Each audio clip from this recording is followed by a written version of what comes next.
Gastric సమస్యలతో బాధపడుతున్నారా? అయితే సంప్రదించండి హోమియో కేర్ ఇంటర్నేషనల్.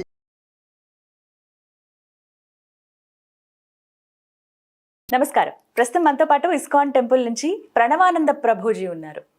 గోవర్ధన్ ఇకో విలేజ్ ఆశ్రమంలో వారు సేవ చేస్తూ ఉంటారు. ప్రత్యేకంగా కృష్ణుడి గురించి, వారి లీలల గురించి ఎన్నో మాధ్యమాల్లో ప్రవచనాలు చెబుతూ ఉంటారు. ఇందులో భాగంగా సుమన్ టీవీ వారిని సంప్రదించడం, వారు అంగీకరించడం, మరొకసారి కృష్ణుడి గురించి మనకు వివరించేందుకు వారు వచ్చేసారు. ఏమాత్రం ఆలస్యం చేయకుండా ప్రభు గారితో మాట్లాడతాం. ప్రభుజీ నమస్కారం అండి. నమస్కారం. ఎలా ఉన్నారు? బాగున్నాం. మీరు ఎలా ఉన్నారు? నేను చాలా బాగున్నాను. మరొకసారి మాకు సమయాన్ని ఇచ్చినందుకు ధన్యవాదాలు తెలియజేస్తూ, ఎన్నో సందేహాలు, ఎన్నో ప్రశ్నలు, ఎన్నో అంశాలు ఉన్నాయి మాట్లాడుకునేవి. అందులో భాగంగా ఫస్ట్ నాకు అనిపించింది, నామం పెట్టుకోవడం అంటే ఒక నామం ఇలా మాత్రమే పెడతారు. తెలుపు, అలాగే కుంకుమ, విభూది లాంటిది కావచ్చు, లేకపోతే శివుడికైతే అడ్డంగా ఇలా నామాలు పెడతారు. వెంకటేశ్వర స్వామికి సంబంధించి, విష్ణువుకి సంబంధించినవి అయితే ఇలా నిలువు నామాలు ఉంటాయి. అయితే మీరు చాలా ప్రత్యేకంగా నామాన్ని ధరిస్తారు. ఎందుకు ఈ విధంగా తిలకం పెట్టుకోవటం కారణం ఏంటండి? ఇది గౌడీయ వైష్ణవ సాంప్రదాయంలో నామాన్ని ఇలా ధరిస్తామన్నమాట. దీన్ని కూడా ఊర్ధ్వపుండ్రము అని అంట. ఒక్కొక్క సాంప్రదాయానికి ఒక్కొక్క రకంగా నామాన్ని ధరిస్తారు. వైష్ణవ సాంప్రదాయంలో ఒకటైనా గౌడీయ వైష్ణవ సాంప్రదాయాన్ని మేము ఇస్కాన్ సంస్థ కూడా ఆచరిస్తూ ఉంటుందన్నమాట. అయితే ఈ కృష్ణ భక్తులు పెట్టుకునే నామం ఇది. ఎలా పెట్టుకుంటారు అంటే, గోపీ చందనము అని ఒక విశేషమైన చందనం దొరుకుతుంది. దాంతో చందనంతో ఈ తిలకాన్ని ధరిస్తారు. దీని యొక్క అర్థం ఏంటి అని అంటే, ఇప్పుడు మేము పైన పెట్టుకున్నాం కదా, ఈ ఊర్ధ్వపుండ్రం ఉంది కదా, ఇది భగవంతుడి యొక్క శ్రీపాదాలు, అంటే భగవంతుడి యొక్క చరణాలు అనమాట. భగవంతుడి యొక్క చరణం ఎక్కడైతే ఉంటుందో అక్కడ తులసి కూడా తప్పకుండా ఉంటుంది. తులసి పైన భగవంతుడి యొక్క చరణం ఉంటుంది అనమాట. అయితే భగవంతుడి యొక్క శ్రీపాదాలు, ఇక్కడ తులసి, తులసి యొక్క ఆకు భగవంతుడి యొక్క పాదాల దగ్గరే. ఎందుకు ఇది పెట్టుకుంటాము అని అంటే, ఒకటి సూచిస్తుంది ఏంటి అని అంటే, భగవంతుడి యొక్క భక్తురాలైన తులసి అంటే భగవద్భక్తులతో ద్వారా మనం భగవంతుని చేరుకోవచ్చు, భగవంతుడి యొక్క శ్రీపాదాలను ఆశ్రయించవచ్చు అని తెలుపుతుంది అనమాట. చాలా మంది మమ్మల్ని అడుగుతారండి, ప్రభుజీ మీకు కృష్ణ భక్తి ఉంటే మనసులో పెట్టుకోవచ్చు కదా, ఇంత పెద్ద తిలకం పెట్టుకొని ఎందుకు చూపించుకోవడం ఎందుకు అడుగుతారు. అయితే నేను వాళ్ళని అడిగాను. ఆయన ఒక సాఫ్ట్వేర్ ఎంప్లాయ్ అనమాట. అయితే ఆయన నాతోటి ఈ ప్రశ్న వేస్తున్న సమయానికి ఆయన ఒక ఐడి కార్డు వేసుకున్నారు మెడలో. అన్నాను, అయ్యా మీరు ఆఫీస్ ఎంప్లాయ్ అయితే అయి ఉండొచ్చు, మరి ఐడి కార్డు ఎందుకు వేసుకున్నారు? ప్రభుజీ మరి తెలియకూడదా నేను ఈ ఆఫీస్కి సంబంధించి, నన్ను లోపలికి వెళ్ళనివ్వరు Prabhuji, I'm from this organisation అని తెలుపుకోవాలి కదా. ఒక స్కూల్ పిల్లలు ఉన్నారండి, స్కూల్కి వెళ్ళినప్పుడు యూనిఫామ్ వేసుకోవాలా వద్దా? వేసుకోకపోతే ఇంటికి పంపించేస్తారు. చదువుకోవడానికి స్కూల్కి వెళ్ళినప్పుడు యూనిఫామ్కి ఏంటి సంబంధం అని అంటే, అదొక డిసిప్లిన్, అదొక రికగ్నిషన్, అదొక ఐడెంటిఫికేషన్. కాబట్టి ప్రతి వ్యవస్థలో కూడా మీరు చూసారంటే, ఇప్పుడు మనం ఈ రోడ్ మైక్ పెట్టుకున్నాం, దానిపైన సుమన్ టీవీ అని రాస్తుంది. ఎందుకు ఉండాలి? అది జస్ట్ ట్రాన్స్మిషన్ చేస్తుంది. కానీ వి ఐడెంటిఫై, ఇది నుంచి మాధ్యమంగా మనం చేస్తున్నాము అనే ఒక విషయాన్ని మనం ప్రస్తావన చేస్తున్నాం అన్నమాట. కాబట్టి ప్రతి దానికి ఒక ఐడెంటిఫికేషన్ ఉన్నప్పుడు, భగవద్భక్తులమైన మనందరం కూడా మేము కృష్ణుడికి చెందిన వాళ్ళం, భగవంతుడి యొక్క సేవ చేస్తున్నాము, భగవంతుడి యొక్క శ్రీపాదాలు మేము నుదిటి మీద ధరిస్తున్నాము. అయితే నాకు కృష్ణుడు అంటే చాలా ఇష్టం. నాలా ఇంకా ఇష్టం ఉన్న వాళ్ళు చాలా మంది ఉన్నారు. ఇంకా కృష్ణుడే మా లోకం అన్నవాళ్ళు కూడా చాలా మంది ఉన్నారు. వాళ్ళందరూ అంటే ఇస్కాన్లోకి వెళ్ళటం కానీ, ఆశ్రమాల్లో సేవ చేయటం కానీ, పూర్తిగా సాధు జీవితం అనుభవించడం కానీ, ఇలా ఏవి కాదు, నార్మల్ లైఫ్ని లీడ్ చేస్తూ కృష్ణ భక్తి ఎక్కువగా ఉన్నవాళ్ళు ఇలా నామాన్ని ధరించవచ్చా? ధరించకపోతే ఏమన్నా ప్రాబ్లమా? ఏం లేదండి, తప్పకుండా అందరూ నామాన్ని ధరించవచ్చు. మీకు ఒక విషయం చెప్పనా, నేను ఇంజనీరింగ్ చదువుతునేటప్పుడు నేను ప్రతిరోజు కూడా నామం పెట్టుకొని వెళ్ళేవాడిని కాలేజ్కి. అవునా? ప్రతిరోజు. అప్పుడు మరి అయితే నా ఫ్రెండ్స్ స్టార్టింగ్ లో హాస్టల్ వాళ్ళు ఏమన్నారు తెలుసా, ఓ పంతులు గారు వస్తున్నారు అని అప్పుడప్పుడు జోక్ చేస్తూ ఉండేవారు అనమాట. నేను మాత్రం నాకు ముఖ్యం ఏంటి, భగవంతుడు చెప్పిన మార్గంలో మనం నడవాలి. కాబట్టి నేను నామం పెట్టుకుంటూ ఉండేవాడిని, వెళ్తుండేవాడిని. కానీ వాళ్ళు ఎంత నన్ను ఎగతాళి చేసినా సరే నేను నా అలవాటుని మార్చలేదు ఎప్పుడు కూడా. అది చూసి మళ్ళీ వాళ్ళు నన్ను ఎప్పుడైనా చూసారనుకోండి, దండం పెడుతూ ఉండేవాళ్ళు. ఎప్పుడైనా వాళ్ళకి ఏదైనా ప్రాబ్లం వచ్చింది అనుకోండి, నా దగ్గరకు వచ్చి, ఒరే ఏదైనా చెప్తావారా, ఎక్కడి నుంచి ఈ ప్రాబ్లం నుంచి బయటికి రావాలి. కానీ మనం వేరే వాళ్ళు ఏదైనా మనల్ని అంటున్నారు, ఏదో ప్రతి ప్రాబ్లం వచ్చిందని పనిని మనం మార్చేసుకున్నాం అనుకోండి, అప్పుడు వాళ్ళకి అర్థమవుతుంది, ఓ వీడు చాలా స్ట్రాంగ్ కాదు, మనం ఏం చెప్పినా మారిపోతాడు అని. అలాంటి వాళ్ళకి గౌరవం ఇవ్వరండి. నేను ఒకసారి మీకు ఒక విషయం చెప్తాను. మా స్కూల్లో ఒకసారి నేను ఏదో ఒక కారణం వల్ల ఫాస్ట్గా క్లాస్కి వెళ్ళాల్సి వచ్చింది. ఆ రోజు నేను తిలకం పెట్టుకోలేదు, నామం పెట్టుకోలేదు అనమాట. అయితే మా టీచర్, ఆవిడ హిందూ కాదు, వేరే ఒక రిలీజియన్కి సంబంధించిన ఆవిడ. అయితే నన్ను క్లాస్ అయిపోయాక, ఏ where is that red line on your face అని అడిగింది అనమాట. అయితే ma'am I forgot because I was in hurry అని అన్నా. No you look very good with that అని అన్నది మా టీచర్ అనమాట. సో మన ధర్మానికి సంబంధించిన వాళ్ళు కూడా కాదు, but when they see consistency, మనం మన స్పిరిచువల్ లైన్స్కి మనం కట్టుబడి ఉన్నాము, మన ధర్మాన్ని మనం ఆచరిస్తున్నాం అంటే ప్రతి ఒక్కళ్ళు కూడా మనకి రెస్పెక్ట్ ఇస్తారు. కాబట్టి మన ధర్మాన్ని మనం ఆచరించటంలో అస్సలు ఎప్పుడు సిగ్గుపడాల్సిన అవసరం లేదు. చాలా మంది నలుగురు ఏదో అంటున్నారండి. ఇప్పుడు మీరు ఇందాక ఒక మాట చెప్పారు, కాలేజ్ డేస్లో నిలబెట్టుకుంటే నవ్వేవాళ్ళు, అపహాస్యం చేసేవాళ్ళు అని చెప్పి. కానీ ఇవాళ మీలా ఆ అనుభవం పొందుతున్న వాళ్ళు కూడా చాలా మంది ఉన్నారు. ఏదైనా చిన్న డ్రెస్ ఏదైనా మార్చుకున్నా, లేకపోతే ఏదైనా దేవుడికి సంబంధించి బొట్టు పెట్టుకున్నా కూడా చాలా మంది కామెంట్ చేసే వాళ్ళు కూడా ఉంటారు, పెద్ద భక్తుడు వచ్చాడు ఇలా ఇలా అంటూ మాట్లాడతారు. అలాంటి వాళ్ళు ఏం నేర్చుకోవాలి, ఎలా ఉండాలి, ఎలా ఉండమని మీరు చెప్తారు? మీకు ఒక విషయం చెప్తానండి. మేము కాలేజ్లో నడుస్తూ వెళ్తున్నప్పుడు చాలా మంది సిగరెట్లు తాగుతూ ఉండేవారు అనమాట. కొంతమంది, మా టీచర్ ఒకసారి చెప్పారు, పక్కన క్లాస్లో ఉండేవాళ్ళు క్లాస్ లోపలికి మందు బాటిల్ తీసుకెళ్ళి తాగుతున్నారట. వాళ్ళని రెస్ట్రికేట్ చేసేసారు కాలేజ్ నుంచి. ఏ పని ఎక్కడైతే చేయకూడదో అలా చేయడానికి వాళ్ళు ఎప్పుడు కూడా సిగ్గుపడట్లేదు. మనం ధార్మికంగా ఉండడానికి ఎందుకు సిగ్గుపడాలి చెప్పండి? ప్లస్ ఒకళ్ళు ఒక కల్చర్ని ఆచరిస్తున్నారు అని అంటే మనం దాన్ని రెస్పెక్ట్ చేయాలి. ఎందుకంటే భారతీయత అని అంటే భారతీయ కల్చర్. ఇప్పుడు మీకు ఒక విషయం చెప్తాను. నేను ఇంజనీరింగ్ చదువుతున్నప్పుడు ఫస్ట్ ఇయర్లో ఉన్నానన్నమాట. అయితే కాలేజ్లో ఒక ఈవెంట్ జరిగింది. ఆ ఈవెంట్కి మమ్మల్ని కూడా పిలిచారు. దానికి ఒక డ్రెస్ కోడ్ ఉందన్నమాట. సూట్ వేసుకోవాలి, ఫార్మల్స్ వేసుకోవాలి, అన్నీ కూడా వేసుకొని వెళ్ళాము. అయితే అక్కడికి పరిచయం చేయడానికి అందరూ కూడా ఒక్కొక్కరిని పరిచయం చేస్తూ ఉన్నారు. ఒక ఆయన వచ్చారనమాట మా దగ్గరికి. వచ్చి మమ్మల్ని ఎలా గ్రీట్ చేశారో తెలుసా అండి? ఇలా దగ్గరకు వచ్చి అటు ఇటు ఇలా వెస్ట్రన్ అమెరికన్స్ గ్రీట్ చేస్తారు కదా, అలా గ్రీట్ చేశారనమాట, ఇలా ఎంబ్రేస్ చేసుకొని. అయితే నాకు అనిపించింది, విచిత్రంగా అనిపించింది, నేను ఎందుకు ఇలా చేస్తున్నాడు అని. అయితే నేను అడిగా, ఇలా ఎందుకు గ్రీట్ చేస్తున్నావు అని అంటే, this is what the culture is అని అన్నారు. నేనన్నా, మన దగ్గర కల్చర్ లేకపోతే వేరే వాళ్ళ నుంచి చూసి మనం నేర్చుకోవచ్చు, కానీ మన దగ్గర ఇంత బ్రహ్మాండంగా చేతులు జోడించి నమస్తే నమస్కారం, మీరు ఎంత బాగా స్టార్ట్ చేసేటప్పుడు నమస్కారం పెట్టారు, ఇంత మంచి సాంప్రదాయం ఉన్నప్పుడు మనం వేరే వాళ్ళని చూసి ఎందుకు నేర్చుకోవాలండి? నిజం అది. కాబట్టి మనకి కట్టు, బొట్టు, మాట అన్నీ మన భారతీయతలో ఉన్నాయి. దాన్ని మర్చిపోయి మనం ఎవరో వెనకాల వెళ్తూ మనం అడ్వాన్స్ అయిపోయాం, మనం ముందుకెళ్తున్నాం అని అంటే ఎలా చెప్పండి? కాబట్టి భారతీయ సంస్కృతికి ఎంత గొప్ప చరిత్ర ఉంది. ముఖ్యంగా ప్రపంచం మొత్తం కూడా భారతీయత వైపు నడుస్తుంది, భారతీయులేమో ఇంకెక్కడికో వెళ్తున్నారు. ఎంత ముచ్చటగా ఉంటుంది. ఇస్కాన్లో చాలా మంది వేరే దేశానికి సంబంధించిన వాళ్ళు వచ్చి అక్కడ వెళ్తూ ఉంటే ఇలా మీలా నామాలు పెట్టుకునేది చిన్న చిన్న పిల్లల దగ్గర నుంచి అండి, వాళ్ళే ముచ్చటేస్తుంది. మీరు బృందావనానికి రండి, మాయాపూర్కి రండి, అక్కడ వందలాది వేలాది మంది రష్యన్స్, అమెరికన్స్, యూరోపియన్స్, ఆఫ్రికన్స్ అందరూ కూడా తిలకం పెట్టుకొని కంటిమాల ధరించి బీడ్ బ్యాగ్ తో తిరుగుతూ సేవ చేస్తూ, భారతీయత భారతదేశం వదిలేసి వెళ్ళాలంటే వాళ్ళకి ఇప్పుడు అవ్వదు. వస్త్రాలు కూడా ఖచ్చితంగా తెలుపు రంగువే ధరించాలా అండి? అంటే ఇప్పుడు చూడండి, భారతీయత సంస్కృతి సాంప్రదాయంలో కొన్ని చీర, ధోతి ఇవన్నీ కూడా మన కల్చర్లో ఉన్నాయి.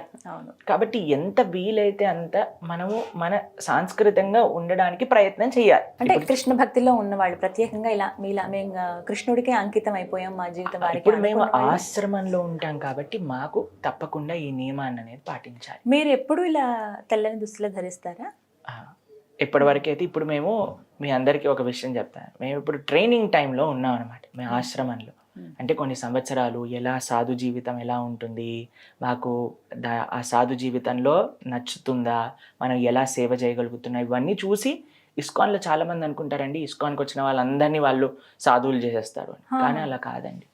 నేను నా విషయం చెప్తాను. నన్ను ఇప్పటి వరకు ఒక్కళ్ళు కూడా మా ఆర్గనైజేషన్కి వచ్చి జాయిన్ అయిపో మా ఆశ్రమంలో అని చెప్పలేదు. మిమ్మల్ని ఎవరు అడగలేదు? నా స్వతహాగా నేను వెళ్ళి అడిగా, అయ్యా నేను జాయిన్ అవ్వాలనుకుంటున్నా, మమ్మల్ని జాయిన్ చేసుకుంటారా అని అంటే చాలా ప్రశ్నలు అడిగి ఎగ్జామినేషన్స్ పెట్టి స్క్రూటినీ చేసి దాని తర్వాత సరే నువ్వు రావచ్చు అని చెప్పారనమాట.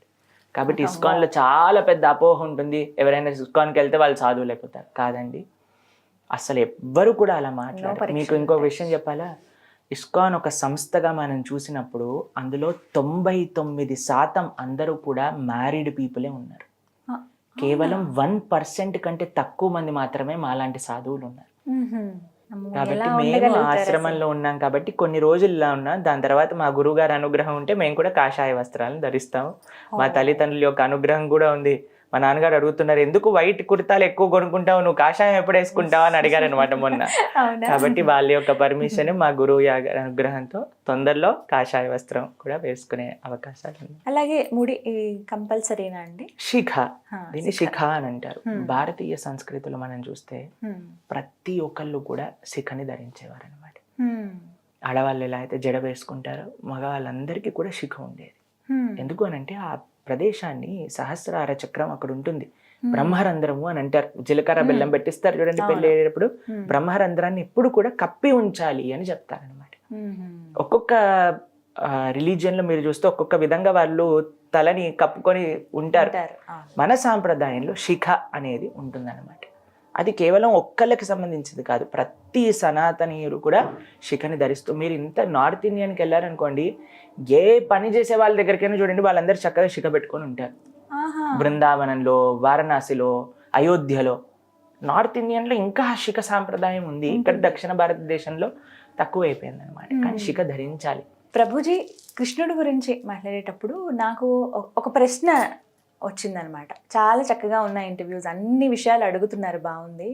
అయితే మేము జపం చేద్దామన్న ఆలోచన వచ్చింది.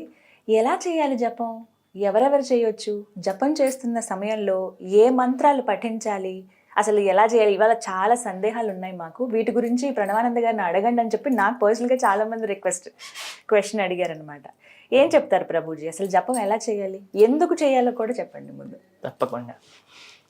కలియుగంలో తరించడానికి మార్గం ఏంటి అని ఒక ప్రశ్న పరీక్షిత మహారాజ్ గారు శుకదేవ గోస్వామిని అడుగుతారనమాట.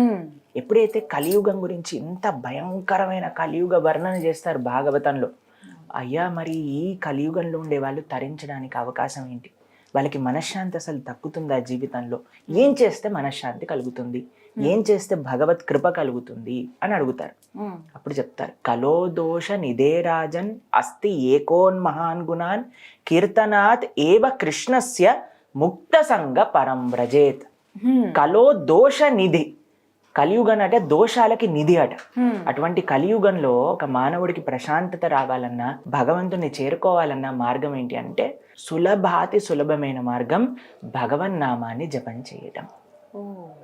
మీరు డాక్టర్ దగ్గరికి వెళ్ళారనుకోండి, ఇప్పుడు తలనొప్పితో వెళ్ళారనుకోండి ఒక మాత్ర ఇస్తారు, కడుపు నొప్పితో వెళ్ళారనుకోండి ఇంకొక మాత్ర ఇస్తారు, జ్వరంతో వెళ్ళారనుకోండి ఇంకొక మాత్ర ఇస్తారు.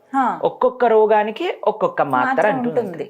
ఒక డాక్టర్ చెప్పారనుకోండి, నేను ఒకటే మెడిసిన్ ఇస్తా, ఏ రోగం వాళ్ళైనా రాండి అని అంటే వెళ్తామా మనం? లేదు. కాబట్టి ఒక్కొక్క యుగానికి మన శాస్త్రం ఒక్కొక్క మాత్ర ఇచ్చిందనమాట.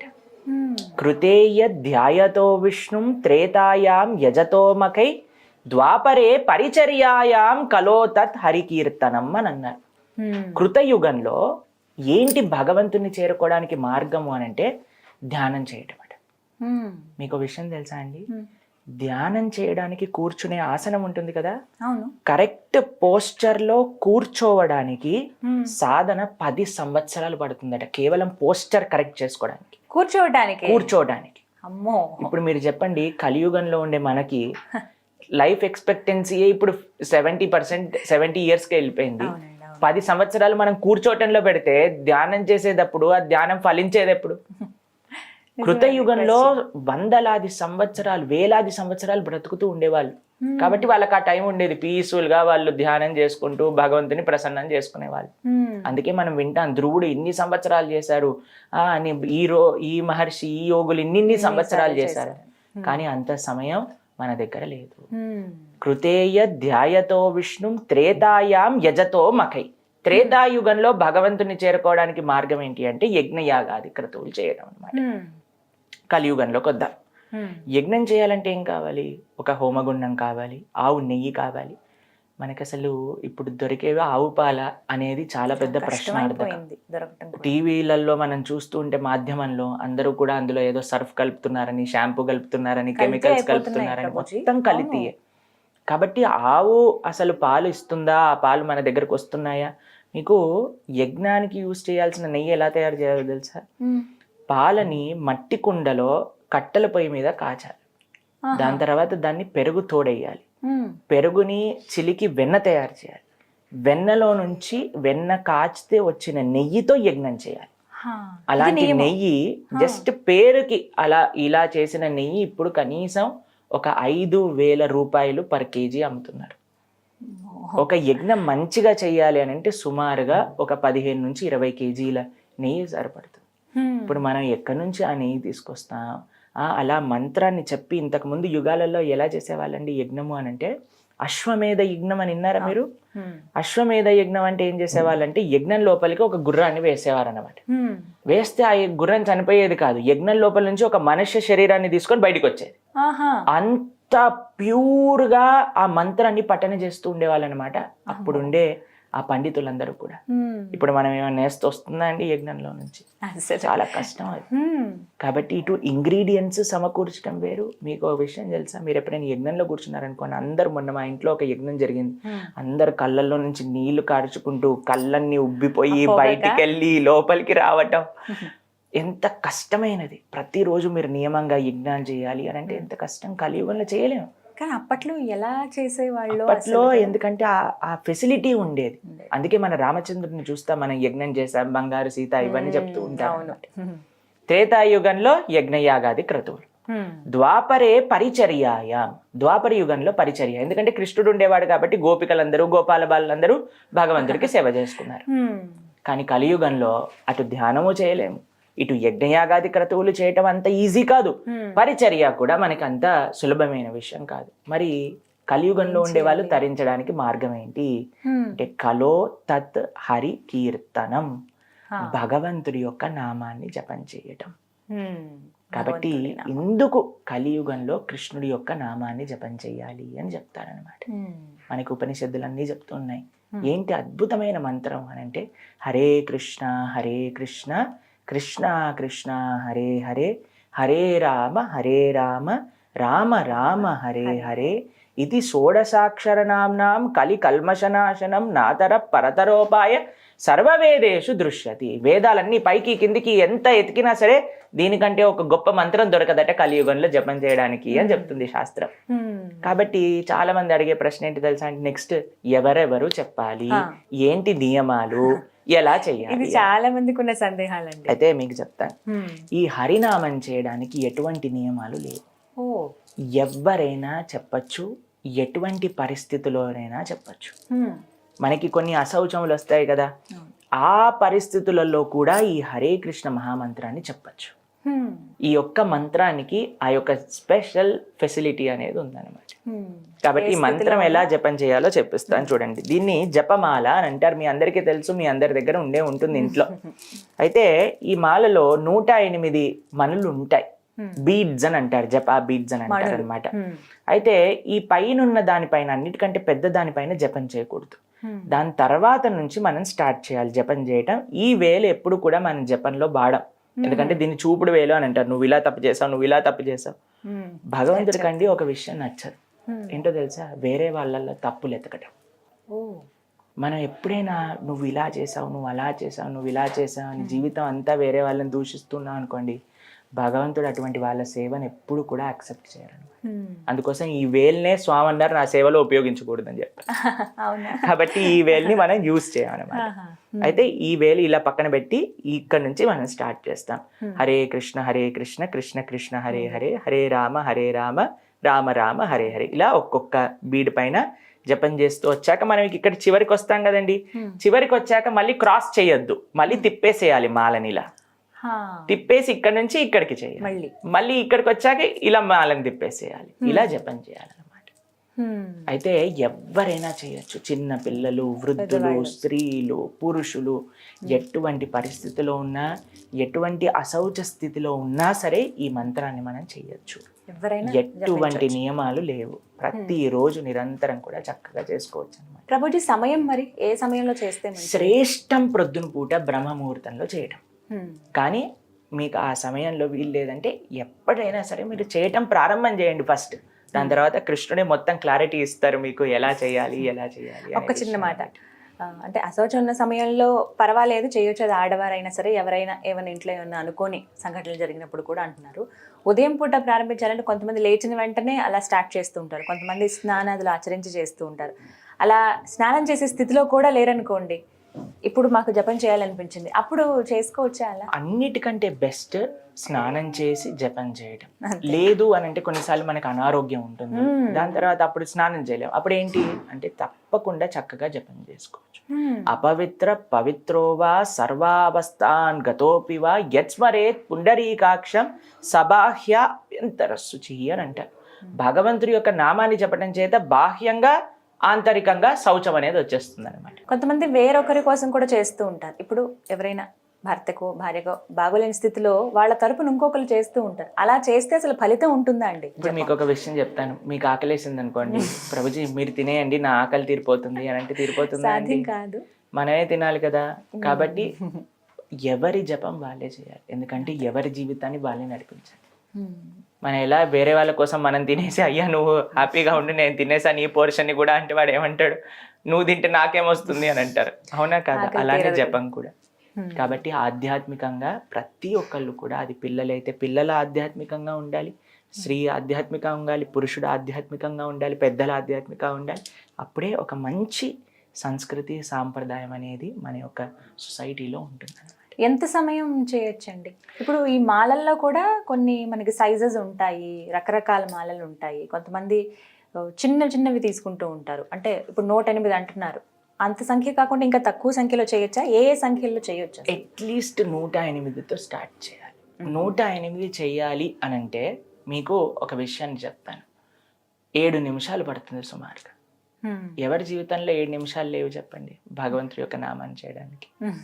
కాబట్టి అందరి దగ్గర ఉన్నాయి. కాబట్టి మనం సమయం తీసుకొని ఆ యొక్క మాల అనేది చేయాలి. కాబట్టి 7 minutes అంతే, ఈజీ. ప్రభుజీ ఇళ్ళ దగ్గర చేయొచ్చా లేకుంటే ఆలయంలో మాత్రమే ఇలా చేయాలా? ఇంట్లో ఎక్కడైనా సరే, మీరు ఫ్లైట్ లో ఉన్నా, ఇంట్లో ఉన్నా, షిప్ లో ఉన్నా, ఎక్కడున్నా సరే మీరు హ్యాపీగా మంత్రం చేసుకోవచ్చు. నేల మీద, గాలిలో, నీళ్లలో ఎక్కడున్నా సరే జపించుకోవచ్చు అనమాట. తప్పకుండా. నియమాలు ఏమన్నా పాటించాలండి? జపం చేస్తున్నారు, మేము ఇలా దీక్షలాగా తీసుకుంటున్నాం అన్నవాళ్ళు ఎన్ని రోజులు అలా తీసుకోవచ్చు? ఎలాంటి నియమాలు పాటించాలి? మీరు నియమాల కంటే జపం పైన ఎక్కువ ఫోకస్ చేయండి. ఆ జపం ఎప్పుడైతే మనం పాజిటివిటీని ఎక్కువగా మన జీవితంలో తీసుకుంటూ ఉన్నాం అనుకోండి, అలానే నెగిటివిటీ పోతూ ఉంటుంది. కాబట్టి మీరు ఫస్ట్ జపం స్టార్ట్ చేయండి చేయటం. నియమంగా కొన్ని రోజులు చేస్తాం, 21 రోజులు చేస్తాం, ప్రతిరోజు కూడా నియమంగా ఒక 2 మాలలు చేస్తామని ఈ మంత్రాన్ని జపం చేయండి. మీరు కొన్ని రోజులలో మీకే ఆ మంచి విషయాలు, మీకే ఇంకా ఎంతూజియాజం, ఎలా ముందుకెళ్ళాలి భక్తిలో అనే విషయాలు, ఆ ప్రేరణ అంతా కూడా ఆ జపమే మనకి ఇస్తుంది అన్నమాట. ఏమైనా పని చేసినప్పుడు పరిహారం గురించి చాలా మంది అడుగుతూ ఉంటారు. దానివల్ల మాకేంటి ఉపయోగం, మేము ఏం పొందగలుగుతాము జపం చేస్తే అని అడిగేవాళ్ళు ఉన్నారు. ఖచ్చితంగా అది ఆశిస్తారు, మానవ మాత్రలుగా అది మనకి సహజం ఏముంటుందని. అలాంటి వాళ్ళకి ఏం చెప్తారు జపం చేస్తే? మీరు ఎప్పుడైనా డబ్బులు లెక్క పెట్టారా అండి? లెక్క పెట్టినప్పుడు ఎలా లెక్క పెడతారు? డబ్బులు ఇలా తీసుకొని 1 2 3 4 5 6 7 8 9 10 ఇలా లెక్క పెడతారా? అవును, మీరందరూ కూడా లెక్క పెట్టే ఉంటారు కదండి డబ్బులు. అయితే మనం డబ్బులు లెక్క పెట్టినప్పుడు ఇలా బయటికి ఇలా చేస్తూ లెక్క పెడుతూ ఉంటాం. కానీ మీరు చూసారనుకోండి, జపం చేస్తున్నప్పుడు హరే కృష్ణ కృష్ణ కృష్ణ హరే హరే, హరే రామ రామ రామ హరే హరే అని లోపలికి అంటూ ఉంటారు. మీరు ప్రతిరోజు కూడా మీ మొత్తం ఎనర్జీని స్పెండ్ చేసి అర్జన చేసే ఈ డబ్బులు ఎప్పటికైనా సరే బయటికి వెళ్ళిపోయేవి. కానీ మీతోటి వచ్చేది ఏదన్నా ఉంటే అది భక్తి సుకృతి మాత్రమే. అందుకే ఇది లోపలికి వెళ్తుంది, దీని లోపలికి లెక్క పెడుతున్నా, అది బయటికి లెక్క పెడుతుంది. కాబట్టి లోపలికి వచ్చేది మనతో ఎల్లప్పుడూ ఉండేదాన్ని మనం తప్పకుండా శ్రద్ధగా చేయాలి కదండి. మీతోటి వచ్చేది మాకేమొస్తుంది అని అంటే ఇదే మీతోటి వచ్చేది, ఇంకేది రాదు. ప్రభుజీ మంత్రం గురించి మాట్లాడేటప్పుడు మీరు ఒక మాట అన్నారు ఇందాక, ఎక్కడ చూసినా మనకు అదే కనబడుతుంటుంది. హరే కృష్ణ కృష్ణ కృష్ణ హరే హరే, హరే రామ రామ రామ హరే హరే. అంటే ముందు రాముడు కదా, ఆ తర్వాత కదా కృష్ణుడు. ఈ సందేహం చాలా మందికి వచ్చింది, వాళ్ళ క్వశ్చన్లో కూడా అడిగారు ఇది. అంటే ఎందుకు ఈ విధంగా మీరు చెప్తూ ఉన్నారు, నిజంగా అలాగే ఉందా, అసలు ఎవరు చెప్పారు ఇలా చెప్పమని చెప్పి అని కూడా అడుగుతున్నారు. చాలా మంది మమ్మల్ని కూడా ఈ ప్రశ్న అడుగుతుంటారండి, రాముడు ముందు కదా మీరు కృష్ణుని ముందుకు తెచ్చారు అని. ఇంకో విషయం తెలుసా, మిమ్మల్ని అడగాల్సిన ప్రశ్న ఏంటి అని అంటే, రాముడి కంటే ముందు కృష్ణుడు లేడా? రాముడు కృష్ణుడు ఎప్పటికీ ఉన్నారు. ఇంకో విషయం తెలుసా, కృష్ణావతారం కంటే ముందు పరశురాముడు ఒకసారి కృష్ణుడి దర్శనం కోసం ఆయనని ధ్యానించి కృష్ణ దర్శనం పొందారు. ఇది మహాభారతంలో మనం చూస్తాం అన్నమాట. కాబట్టి రామకృష్ణులు ఎప్పటికీ ఉన్నారు వాళ్ళ వాళ్ళ లోకాలలో. కృష్ణుడు ఎప్పటికీ గోలోకంలో ఉన్నారు, రాముడు ఎప్పుడూ అయోధ్యలో ఉన్నారు. కానీ మనకు తెలిసింది యుగాలు, తర్వాత త్రేతాయుగం, తర్వాత ద్వాపర యుగం. మీరు యుగం వరకు వచ్చారనుకోండి, ఫస్ట్ కృతయుగం, తర్వాత త్రేత, తర్వాత ద్వాపరి, తర్వాత కలి అనుకున్నా. మీకు విషయం తెలుసా, మళ్ళీ కలియుగం తర్వాత ఏంటి, మళ్ళీ సత్యయుగం స్టార్ట్ అవుతుందా? మన టైం లీనియర్ కాదు, మన టైం సైక్లిక్. ఒకటి సైక్లిక్ అన్నారు అనుకోండి, అందులో ఏది ఫస్ట్ ఏది నెక్స్ట్ అని ఎలా తెలుసు చెప్పలేం కదా. మీకు ఇంకొక విషయం చెప్తానండి, వాల్మీకి కథ మనందరం వినే ఉంటాం కదా. ఆయన ఏం చెప్పారండి, మరా అన్నాడు. నారదుడు రామ అంటే అనలేకపోయారు, మరా అన్నాడు. మరా మరా మరా మరా మరా మరా మరా మరా అన్నా సరే ఆయన తరించి వాల్మీకి అయిన వారు. మనం కృష్ణుని పైన రాముడిని కింద చేస్తే మనం తరించమనండి, చెప్పండి. సాంకేత్యం పారిహాసంస్త స్తోహం హేళనమేవ వా వైకుంఠ నామ గ్రహణం అశేషాకహరం విదుహు అని భాగవతం చెప్తుంది. అజామిలుడు అనే ఒక ఆయన ఉన్నారు భాగవతంలో, మనకి ఒక వృత్తాంతం వస్తుంది. ఆయన జీవితంలో చెయ్యని తప్పంటూ లేదన్నమాట. అన్నీ చేస్తాడు, అన్ని పాపాలు, కానీ చేసిన ఒక మంచి పని ఏంటో తెలుసా, వాళ్ళందరికంటే చిట్ట చివరి పిల్లవాడికి నారాయణ అని పేరు పెడతారు. అయితే ఆయన చనిపోయే సమయంలో ఒకసారి యమదూతలు వస్తారనమాట ఈయనని తీసుకెళ్ళడానికి. భయంతో ఆ పిల్లవాడు ఆడుకుంటుంటే నారాయణ అని అంటారు. వెంటనే విష్ణుదూతలు అక్కడికి వచ్చేసి యమదూతల్ని అక్కడి నుంచి పంపించేస్తారనమాట.